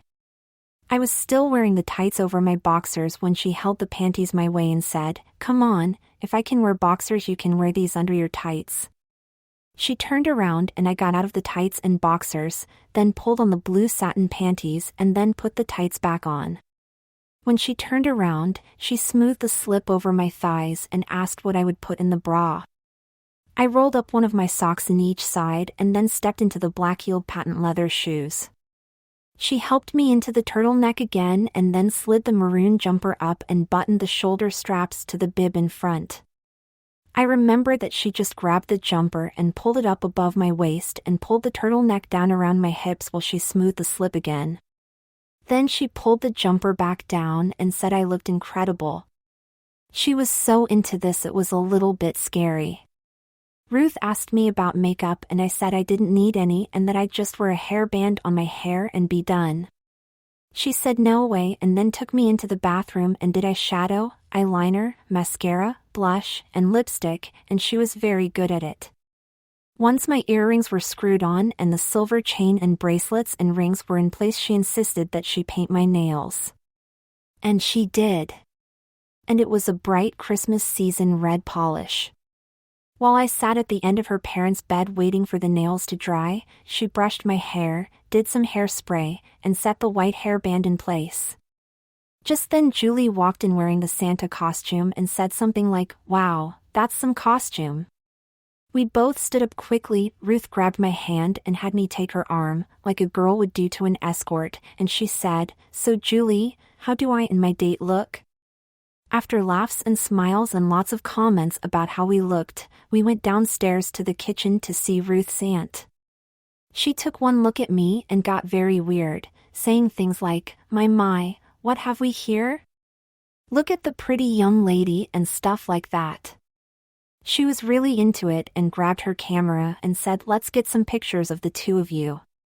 It was one of those Polaroid land cameras that shoot the picture out right away, and then you wait about 5 minutes for it to develop. We took about 10 shots in the living room. Arm in arm, sitting on the couch, I sitting on Ruthie's lap, she's standing behind me and reaching with both hands around my waist looking over my shoulder. And although I felt pretty good about how convincing I looked in the mirror, this was the first time anyone had taken a picture of me. As they developed on the dining room table, I could not help but be fascinated by the images before me. Anyone looking at these who didn't know us would obviously assume I was a girl and not in a costume. The outfit was so normal, everyday basic for a teenage girl.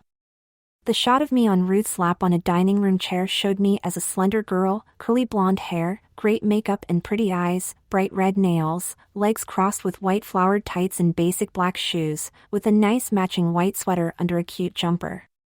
There was not even a hint that this person could possibly be a guy dressed up. I could not stop looking at the pictures. It was around 8:15 or so and people would be arriving soon, so we finished up with the food and the drinks and got the music going on the stereo. And I was struggling inside because I really wanted to get into the role and start acting very feminine, but I didn't want to look like I liked this and had done this a lot. But I found myself swinging my hips when I walked, crossing my legs at the ankles when I stood in the kitchen, smoothing my skirt under me when I sat, and I think her aunt's friend Julie was really taking note of me. She started encouraging me to really emphasize my walk and hold my wrist up with my nails facing out, and to sit with my legs completely crossed at my thighs, which was very easy for me to do. The last picture she took before the first people arrived was of me and Ruth dancing in the living room, and it was deliberately Ruth, the guy in the tux, leading me, the gal in the jumper, and I really liked dancing backward like that. She had us look at the camera and me lean my head on Ruth's shoulder. I had that Polaroid picture tucked in a book on my shelf in my bedroom for at least 4 months after that night. I would take it out all the time and look at it because it was the most feminine and convincing of all the shots taken that night. I eventually tore it up and threw it out for fear that someone would come across it one day and I'd be totally embarrassed in trying to explain it. But I still clearly remember how great it felt to be dressed 100% as a girl again, and in front of other people after more than 4 years since the Halloween party in 1971. I felt great. And with each 15 minutes that passed, I felt more comfortable than I ever had before. Leaning against the kitchen counter talking with these 3 women, while Ruth's aunt finished icing the cake, I just knew there must be something in my body's hormones or whatever that had me feeling this way. I looked down at myself a few times and thought about the wonderful feeling a stretch bra across my chest and the 2 sets of straps from the bra and the slip on my shoulders. The image of breasts pushing out the top of the jumper was great, and it felt so natural to have a bust on top. The satin slip under the jumper was laying across my thighs that felt so silky in the white embroidered tights. The pointed shoes with the ankle strap looked perfect. I was so small and underdeveloped in my pubic area that the panties felt just perfect, tucking me in flat back between my legs, and it was actually very comfortable and let the jumper lay perfect flat against my hips and thighs in front. There was no bulge, just smooth and form-fitting from my waist to my knees. I knew I had on makeup, my lips tasted of lipstick, and my eyes felt wonderfully heavy with the mascara on my long lashes. The earrings dangling against my neck made me think that this is exactly how girls feel when they're dressed for a party with friends, and I loved it all. When I took a drink from the cup, the rings and bracelets along with the nail polish all came together to make me feel pretty and beautiful and very much a young woman. But I knew I wasn't, and that this evening would end in about 4 to 5 hours and I'd be back to school, and this would not be possible again for a long time. During my freshman year's spring term of college, I had picked up a job working weekends at a house about 3 to 4 miles from campus on Hardscrabble Road. The owner was in his mid-40s and a tall guy, around 6 feet 3 inches and 230 pounds. He was an insurance executive down in Manhattan. His wife was very eccentric and around 40 years of age, and was also very tall for a woman, probably around 6 feet 1 inch, and she was also fairly stocky in her build, probably weighed in at around 190 pounds or so. They had 3 kids ranging in age from 11 to 16. I raked leaves, hauled dirt in the wheelbarrow, turned and weeded the gardens, painted inside and outside, clipped hedges, washed cars, and ran errands to the hardware store in their Volvo wagon. I was surprised that when I came back for the fall term of my sophomore year that he actually called the college and hunted me down to hire me again. The pay was great, $10 per hour, not bad for 1978, and he always picked me up/dropped me off, and also gave me lunch when I worked all day from 7:30 a.m. until 6 p.m. on a Saturday. In early October of 1978, he asked me if I'd house sit while the family was on a cruise to the Bahamas from Florida. It was a huge place, 5 bedrooms, around 3,000 square feet total, and he'd leave me the Volvo. I agreed, and he said I could have people over, but please, no big parties. I said no problem, and we started going over the rules of the house. There were many. His wife and he walked me through the house, showing me windows to lock, how to set the thermostat, arming the burglar alarm, timers for lights in the rooms. When we went upstairs, I realized I had never been upstairs before, just the basement, the garage, the first floor kitchen and bathroom, so it was all new to see the family's bedrooms and bathrooms. The master bedroom was huge, probably 25 feet by 25 feet, with separate walk-in closets, private bathroom with dual sinks, and windows front and back of the house. They said, "Feel free to sleep up here, it's got a king-size water bed, a large color television, and the bathroom has an oversized sunken tub with whirlpool jets." This was going to be great, I thought. I'll get 2 to 3 of my buddies from the dorm to come over each night. The freezer was stocked with steaks and burgers, they had a pool table in the basement and ping pong in the garage. They even had one of the original top-load VCRs and maybe 8 to 10 movies on VHS. The first 2 nights I had friends stay over, and we had a great time using the barbecue, watching television, just hanging out. The king water bed was huge and really cool to sleep on. You could even set the heat button to heat the water under you while you slept. Very nice. The third night was October 28th, because it was just 3 days before Halloween, and it was the first night that none of my friends could come over and spend the night, other plans, studying, etc. After dinner, I had a lot of homework until around 9:30 p.m. As I went upstairs into the bedroom, I realized that the first 2 nights I had slept in the bed and used the bathroom, but that I had only looked at his dresser, opposite the desk in the bedroom, and hung a few of my things in his closet. The door was next to his dresser.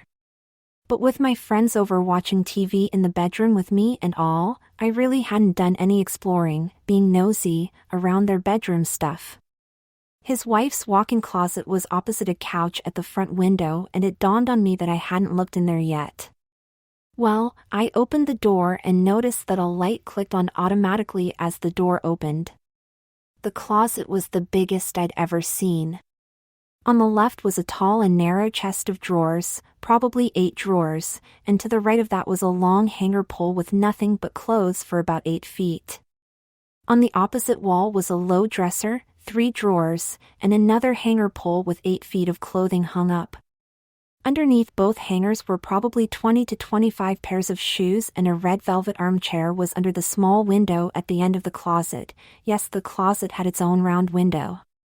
The floor was carpeted, and the room was about 6 feet wide and perhaps 15 feet long from door to window.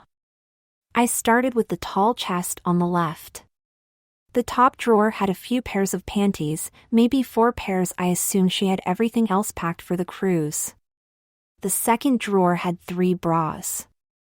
The third drawer had perhaps 5 to 6 pairs of different colored pantyhose, stockings, and one very elaborately lace-accented ivory garter belt. The fourth drawer had 1 to 2 camisoles and maybe 2 pairs of tap pants.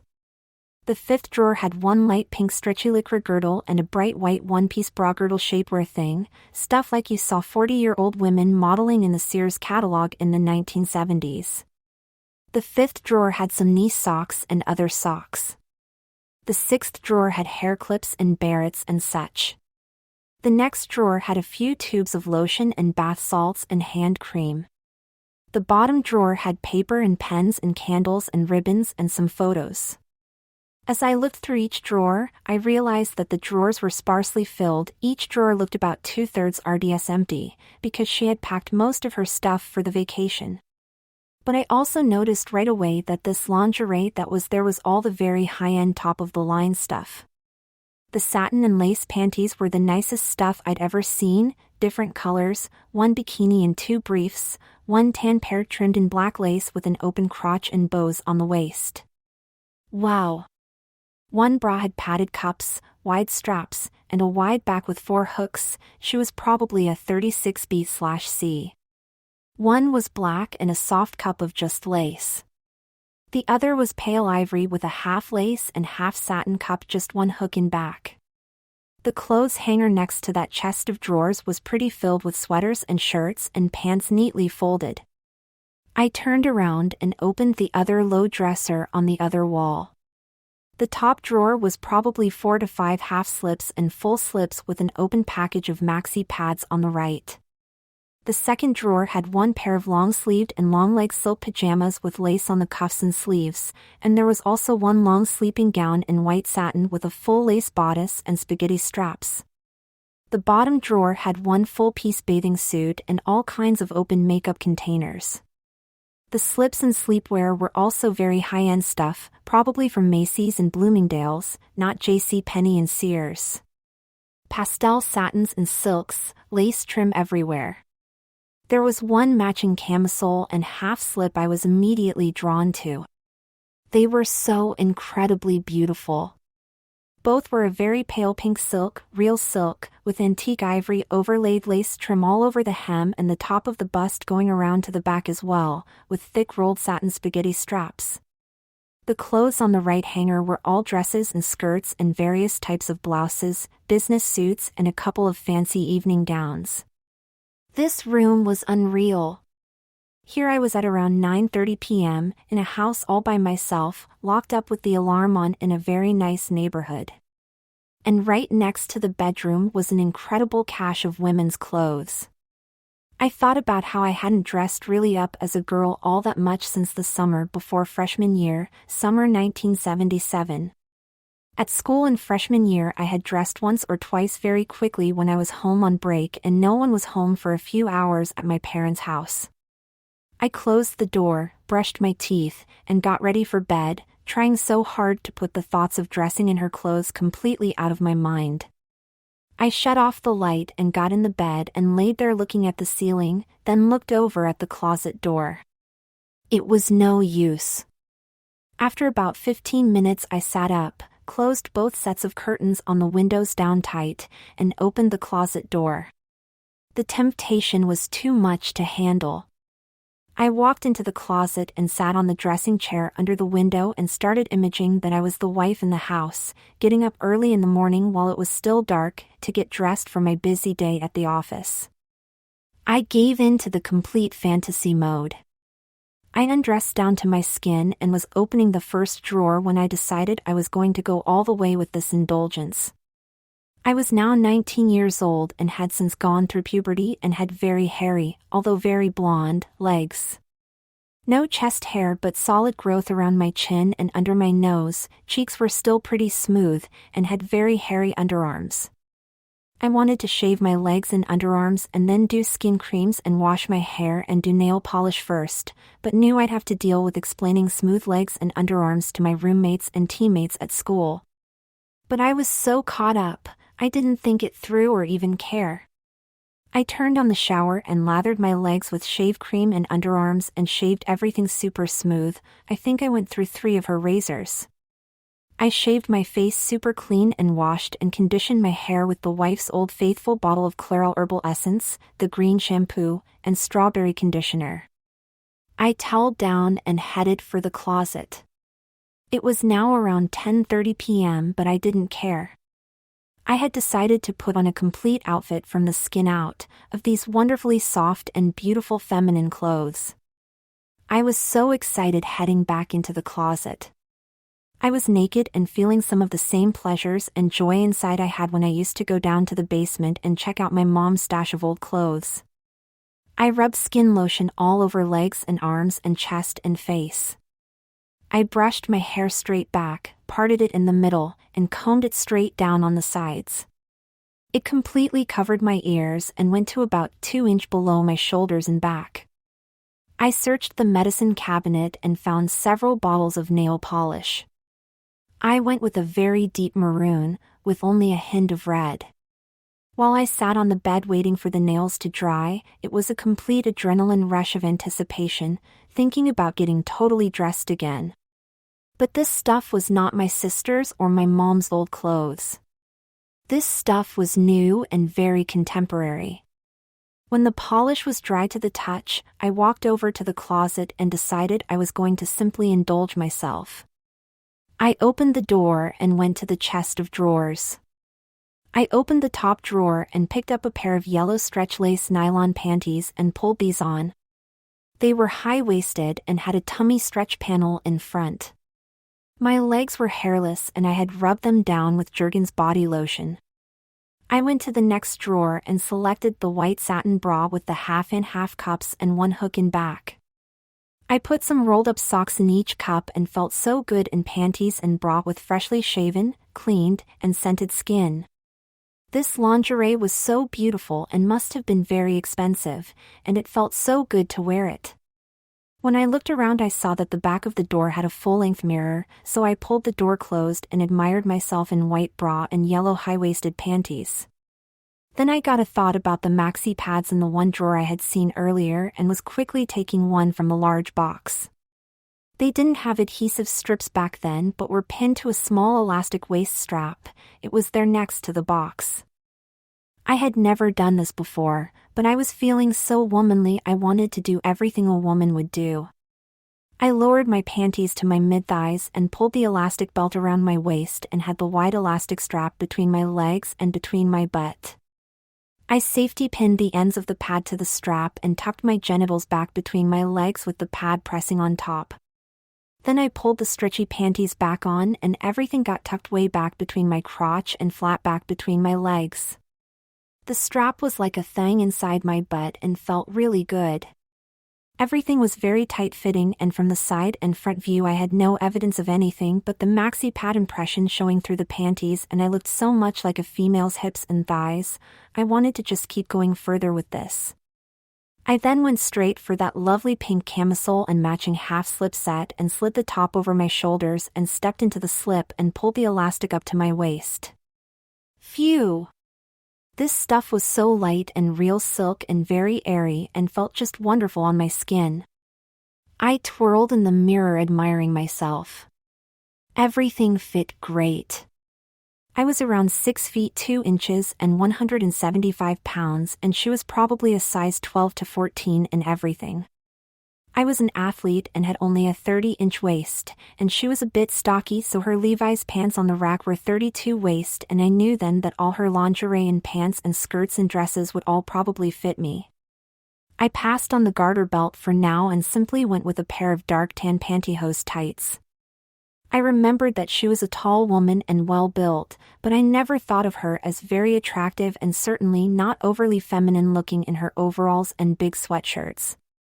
I started looking very quickly for some shoes that would fit my size 12 feet, but very thin and skinny. Most of the stylish pumps were too tight. I think they were all size 11 women's. But she had a pair of black flats, maybe a heel, closed toe with an open heel and a strap around the back of the ankle with a very small buckle. My feet went in very easily and my heel went right to the edge of the back of the shoe and the strap slid right up tight on my ankle. I was in. They were snug but not too tight and they looked perfect in the mirror. Very basic, plain, black business look, and as flats they kept me from being too tall. I loved the look in the mirror. Bra straps and a nice sized bust line under the pink camisole, 2 sets of straps on my shoulders. The pink half slip with the wide band of ivory lace right above my knee by 1 inch and my totally hairless legs in tan tights with black closed-toe flats was the perfect look. My legs looked so great, and when I touched them they were so smooth in the pantyhose. I realized my face was still not all that convincing, so I took a break from dressing and got a jar of foundation, some blush powder, eyeliner pencil, eyeshadow palette, and Maybelline mascara from the drawer and headed for the bathroom. In 10 minutes I had lush lashes, deep-colored eyelids and brows, and a smooth skin look with blush on the cheeks. In the drawer in the bathroom were 5 to 6 lipsticks. I picked a dark maroon like the nail polish and did my lips. Wow, my face was so great to look at, all made up, and I was really feeling very feminine with each minute that passed. I got so into it, walking back to the closet in bra, panties, hose, slip, camisole, and flats that I was swaying my hips and had my hand up near my chest with the limpest hand facing out with polished nails. I walked into the closet and sat on the dressing chair and crossed my legs and felt my thighs through the slip and pretended to be a wife, choosing what to wear for the big day ahead. I went to the rack next to the 3-drawer chest and sifted through the dresses and suits and skirts and blouses. I pulled out a silver gray 100% silk long-sleeved blouse that was so sheer with 2 long silk sashes that tied from the collar into a bow that hung nicely. The camisole and bra straps showed through and the lace trim of the camisole shone through the front as well. It was the most beautiful feeling in that blouse with the nice bust line pushing out. I then chose a black with subtle white pinstripe 2-piece business suit. I slid on the skirt. It was fully lined in satin and had a Gloria Vanderbilt tag near the back zipper and button. I lifted it up above my waist and smoothed the blouse and camisole flat and the slip back to my knee and then carefully smoothed the skirt. It just dropped easily as the satin lining slid down over the silk slip. Wow, what a great look in the mirror. I looked like the lady at the bank in new accounts. I put the jacket on. It was fully lined in satin also, but it was a bit tight. I think my shoulders were wider than hers by several inches, so it was not comfortable. I hung it back up and just looked at myself in the blouse and skirt, smooth legs and flats, and I felt so great. My hair was drying more and I went back to the bathroom and brushed it up and fluffed it a bit to look more feminine than my guy's cut. I went to her dresser again in the closet and opened the jewelry box on top and tried on 4 to 5 rings that fit my pinky and one of my pointer fingers. Nothing fit my ring fingers. I put on a basic strand of ivory pink-toned pearls and they looked great across my chest on the gray silk blouse. Her earrings were all for pierced ears and I was initially disappointed to not have earrings. But I searched all 4 drawers in the jewelry chest and in the bottom were large gold clip-on earrings. They didn't match the pearls, and then found large white single faux pearl clip-ons and put them on immediately. They were big, but they did match well, and with my hair over my ears, they just peeked through my hair and I loved the look and feel. I went to the full-length mirror again and just looked and loved everything I saw and felt. The skirt fit great, my legs were beautiful and my feet looked very feminine. The blouse and bust and lingerie peeking through underneath was such a nice feel and look. The panties were very tight, the maxi pad belt was tight inside my butt and the panties and pantyhose held everything in place. The slip on my thighs rubbing against the skirt's satin lining was great, and all this on top of my pantyhose over my hairless legs. The jewelry, the nail polish, the makeup, it was great, and yet I was still wanting more. So now what? Here I am at 11 p.m., fully dressed and no idea what to do next. I went downstairs and walked around the house, but kept the lights off so no one could see me from the outside looking into the house at night.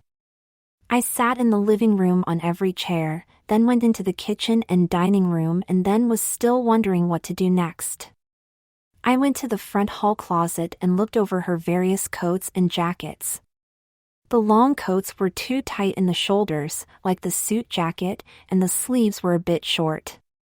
But I found an ivory wool jacket, fully lined, that was a bit oversized and slided over the blouse very well and had 2 large buttons in front. I looked at myself in the hall mirror from the waist up and decided to go out to the backyard patio and walk around a bit. I opened the French doors off the kitchen sitting room and stepped into the cool autumn air of late October. It was a clear night and the stars were out, probably around 55 degrees, not cold but just a slight autumn chill. It was after 11 p.m. and I was walking around the sidewalks feeling cool air rush up under the skirt on my smooth legs, and I got into it.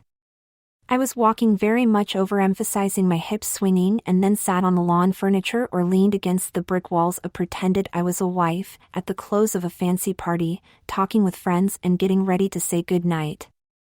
Then I in a quick moment decided I would get the keys and go out to the garage and sit in the Volvo wagon and pretend to drive off. Well, I got in and sat down in the dark and smoothed my skirt and felt so good, so feminine, that, you guessed it, I hit the button on the garage door opener and started the car. The light went on inside the garage and I put the car in reverse and started backing out. I was trying to tell myself to stop and get back in the house, that I was jeopardizing all kinds of things if I got caught like this, but I was so into it I just backed out, closed the garage door button and turned off down East Street. It was now 11:30 on a weeknight, I don't remember the exact day of the week, and I was driving down Hardscrabble Road in full lingerie, stockings, blouse and skirt, flats, jewelry and makeup and dress coat. I wanted to stop and turn around, but I made a left onto the main street at the end of the block and headed for the center of the village. I came to the light near the Friendly's ice cream shop we went to as college students all the time, and the place was packed with cars. I thought about how there might be guys and gals I knew from school and they're eating and talking, and I was driving by in a car they wouldn't recognize in a complete woman's outfit. What was I doing? But I loved feeling the layers of pantyhose, slip, skirt lining on my legs and thighs as I slid across the smooth vinyl seats. I opened the coat in front and let the seat belt go right between my bra cups, and I sat very straight to let the bust line stick out very firm and nicely. With one hand on the wheel, I couldn't keep my other hand from just moving all over my skirt and feeling my bust through the blouse and back down to my legs. I reached up under my skirt and let the slip's lace show. For the first time in my dressing I started imagining that I was driving, but that my husband/date was moving his hands all over my legs and trying to feel my breasts while I told him to cut it out so I could drive us home. What was I now thinking? I was so into the feminine mode, I was thinking of a guy with me. I knew I was not gay and had never had any attraction to men. But I was now feeling not like a guy with another guy touching me, but as a woman with a man touching her, and I loved the fantasy. At one stoplight, I even let my hand run up the skirt to between my legs and felt the thick maxi pad impression through the pantyhose and panty and pretended to tell the guy that it was my time of the month so we wouldn't be able to go any further. My sexual arousal was really getting heightened beyond anything I'd experienced in dressing during my prior 15 years. Here I was imagining myself as a woman, feeling so feminine, and imagining a guy with me, touching me, arousing me. This was uncharted territory for me, but I was just going with it even further. At the next light, I looked across the intersection and saw a city police car waiting at the light, and I got a hot flash of panic. The arousal stopped instantly, and I was shocked back into instant awareness of my true position. I had no license with me, and if I was stopped I'd have no ID on me and I would be found as a guy dressed fully in woman's clothes. I started thinking about being taken into the local courthouse jail area and having to explain myself and all. Phew, was I nervous. I made sure to wait on the light and let the officer proceed left in front of my car, then I went straight and did a U-turn in the hardware store parking lot and came left back to the same light position where the cop's car had been. When the light changed, I went back down the road and made a right onto Hardscrabble Road and watched my speed to stay right at 20 to 25 miles per hour to avoid getting pulled over. I hit the garage door button and pulled into the garage and closed the door behind me and took a deep breath and sigh of relief to be back safely. I went back in and sat in the living room couch with the lights off. Once I relaxed from the rush of driving in town, I went upstairs and took at least another 30 minutes to undress very slowly and put away each item in the closet as I had found it. I took off my makeup with baby oil and tissues, but left on the bra, panties, maxi pad belt, and nail polish. I went into the smaller dresser and put on the silk pajamas with the lace trim and then got into the bed sheets and laid back and was so at ease and restful. I was going to go to sleep but had another anxiety attack that the owners would come home early and I was going to be found by them lying in their bed wearing lingerie and her pajamas and nail polish. So I got up around 12:30 and removed the nail polish and put everything away in the closet and went to bed. Of course they didn't come back early and I could have slept all night like that, but I decided I would try that again the next night. In fact, I was now planning how to not have any friends spend the night at the house the 4 remaining nights so I could indulge myself again and again. When my senior year of college rolled around, I moved from a very large main dormitory to the ground floor of a brand new dorm building. The top 5 floors were all women, and there was no stair access to these top floors from inside on our floor. Ground floor was accessed by an outside door to a lobby, and then there was a hallway with about 20 rooms, 2 guys per room. I was around 6 feet 2 inches and 178 pounds, fairly long blonde hair over my ears parted in the middle, and a thin but nice-looking blonde goatee I grew during the summer. When I got there in the fall term, I moved in and got to know the other guys on the floor, 40 altogether. Around the end of September, I was there by myself in the room while my roommate went home for the weekend. On Saturday morning I was doing laundry down at the end of our hallway. While my load of clothes was going, I walked out and looked at the door to the right that was the locked door at the end of the guys' dorm hallway. It was about halfway down the length of the entire building and I wondered what was at the other end. It was usually locked, but this morning it was unlocked and opened. I walked down the hallway and realized that I was in an unfinished area of the building, like a basement, with cinder block walls, no carpeting, and lots of storage of boxes and furniture, desks, beds, lamps, dressers, and cleaning supplies, a lawnmower, mops and buckets, basic maintenance stuff. I went into the third door on the right and there were large cardboard boxes stacked 3 to 4 high to the ceiling and on the floor were probably 4 very large white plastic trash bags. Some were tied up and sealed with duct tape, others were loosely twisted but not sealed or tied. I went over and looked at the boxes and then opened wider the top of one of the 4 bags on top that was not sealed. It was full of women's clothing. Some skirts, some blouses, and sweaters. I then noticed a pair of pantyhose and started rummaging around further into the bag and found at least a dozen other pairs of pantyhose as well as a white nylon and lace full slip. My interest was really piqued and I then looked in the second bag and found perhaps 30 pairs of shoes and some more clothing, dresses, skirts, pants, sweaters. I then stretched open a tear into the third bag that was sealed with tape, and there was literally 50 pairs of panties or more, every color, style and fabric you could imagine, as well as more pantyhose, half slips, camisoles, full slips, and more than 20 bras. The fourth bag was more of the same, clothes, lingerie, and shoes. I was stunned and just stood there looking at this cache of feminine clothing and started thinking about dressing again. It had been a few years since I had really dressed up in complete women's clothing when I had done house sitting for the family that went on the cruise. My heart was racing a bit as I thought about what I would do next. I then heard somebody in the hall say, "Anyone down the hall here?" and I quickly pushed all the bags flat down again and went out the door and turned the light out.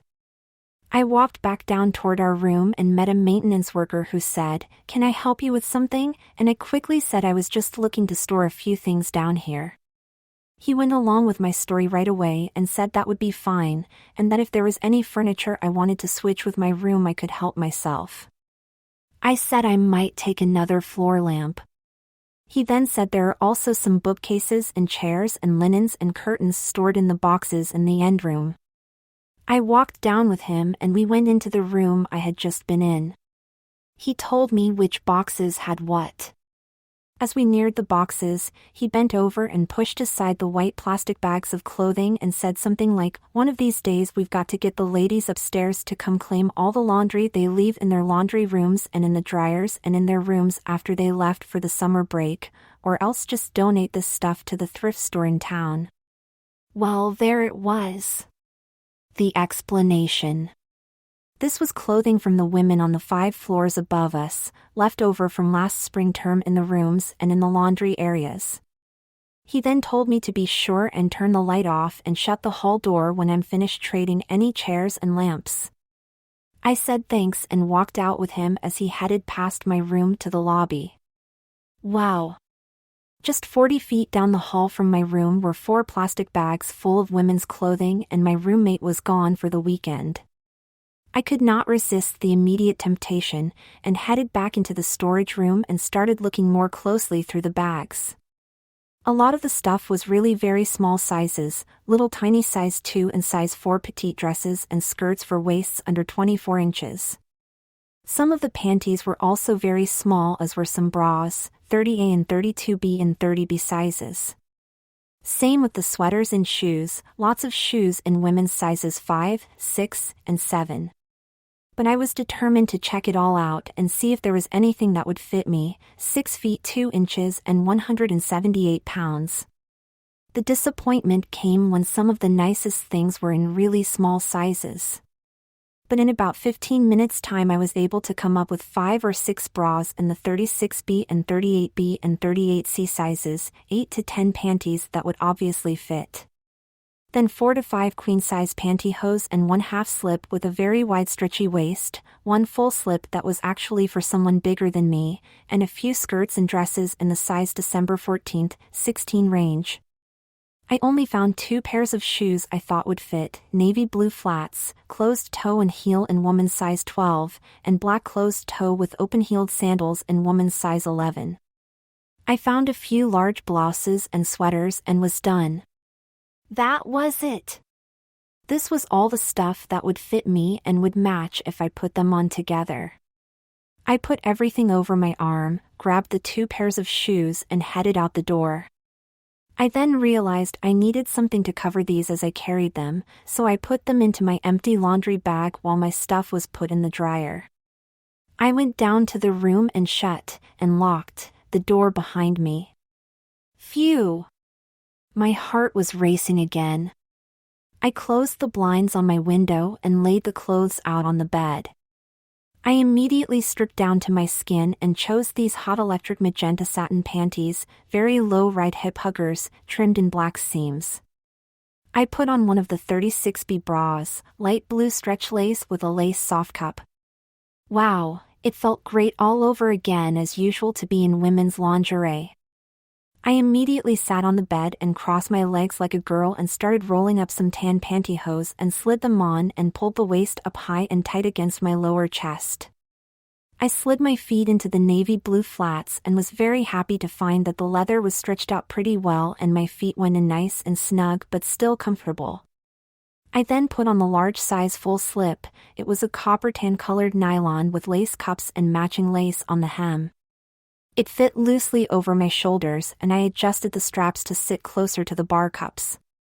I quickly grabbed some socks and rolled them up and put them in the bra cups. I was feeling so good in tight satin panties, pantyhose, bra, full slip, and flats. The slip went to an inch above my knee and felt so light and airy on my thighs as I swayed from side to side. There were 2 skirts, 1 blouse, 1 stretch knit top, 1 sweater, and 2 dresses. I opted for the long-sleeved Laura Ashley Country floral print dress. It was 100% cotton, had a fitted elastic waist with 4 to 5 buttons up the front to the small ruffled collar and buttons on the small ruffled cuffs of the long sleeves. It was size 14 and a delicate light pink flower pattern and felt absolutely wonderful laying over the lingerie. Well, here I was, in my dorm room, wearing panties and bra, full slip and hose, flats and a cotton floral dress. Now what? I couldn't go out the door onto the floor, I'd look ridiculous with my small blonde goatee and no makeup. I was sitting on the desk chair, legs crossed and feeling very wonderfully feminine when someone knocked on the door. I almost shot straight through the ceiling. The adrenaline was rushing and I quickly went to the door and asked who it was, probably in a total panic voice. It was a guy from across the hall wanting to know if I'd come get my laundry out of the dryer 'cause he was ready to use it. I said, "Give me a minute, I'm getting dressed," and was I ever getting dressed, and he said okay and went back down the hallway. Wow, was that close. I was out of the clothes in about 10 seconds flat and stuffed everything under my bedspread and threw pillows on top. I went and got my stuff out of the dryer and headed back to my room. Once inside, all I could think of was getting dressed again, but I needed some privacy. I went down to the laundry room and said I was leaving for the day and that my roommate was gone for the weekend, so if anyone's looking for us, we're not around. He said okay and I went back to the room, turned off the lights, and locked the door. It was Saturday morning around 9 a.m. and I was in my room alone with a nice pile of women's clothes. Well, I went straight back into the same exact outfit I had just stripped out of and spent 15 minutes looking at myself in the mirror on the back of our door. I wanted to shave my legs and shave off my goatee immediately, and then get some makeup and head to walk around campus, but I knew that was a crazy idea. So I spent the morning sitting at my desk, trying to be very quiet when I heard people in the hall outside the door, wanted them to think no one was in at our room. For the next 3 hours all I did was change into other panties and other bras, try on the blouses and the skirts and the sweaters, as well as the other dress, and kept switching shoes. By early afternoon that first day, I had even taken a short nap wearing just a bra and panties, hose and half slip, laying under the sheets for about an hour or so sound asleep. But I had to get back to studying in the library, so I put everything rolled up in the blue dress into the top of one of the bags and stuffed it under the other 3 bags. So now, I thought, I had my own private stash of women's clothes for senior year. I dressed up almost every other weekend or so, alone in the room, while my roommate was either working or home at his parents' house. One outfit I liked was wearing these hot pink strong bikini satin panties with black hose and the largest bra, I think it was 38C, and the plain white half slip, no lace trim, just very basic. I wore the plain black skirt and the stretchy knit top that clung to the bra cups and showed the straps through the fabric front and back, and wore the black open-heeled sandals. Everything fit very snug and made me feel very sexy, so I would lay back on the bed and feel my hips and thighs and the skirt and slip, or move my hands all over the bra while crossing my legs back and forth, or spreading my legs while I laid on my back. I would pretend that I was a girl in the dorm upstairs from our room, and I had snuck my boyfriend into my room and we were alone and rolling around on the bed together. I would then slowly undress myself and pretend that he was undressing me as we laid on the bed together. I never did shave my goatee and I certainly did not get any makeup or go out dressed up, but I really wanted to, and I thought about it quite a bit. I imagined that I was walking through the student union and getting whistles from observers who liked my legs and how my hips swayed, or who liked my chest and the bra straps showing through my top. I usually played out these fantasies alone in my room, but always was immediately brought back into the reality of being a guy, dating girls, being a student athlete, once my roommate would return. It was fun, a nice distraction from the routine of school, and yet I wondered again, why I felt so good acting feminine and why did I enjoy these clothes and lingerie so much. When I got back from a weekend trip off campus in late January that school year, my roommate was in Washington, D.C. for the weekend with his poli-sci class, so I was ready to relax in bed in some nice silky underwear and clothes. But I went back to the storage room to find that everything had been removed and the room and hallway and other rooms were now being worked on by carpenters to make other dorm rooms for next fall term. The stash of lingerie and clothes was gone, and my 4 months of sneaking off on weekend evenings or early mornings to dress up was not to continue.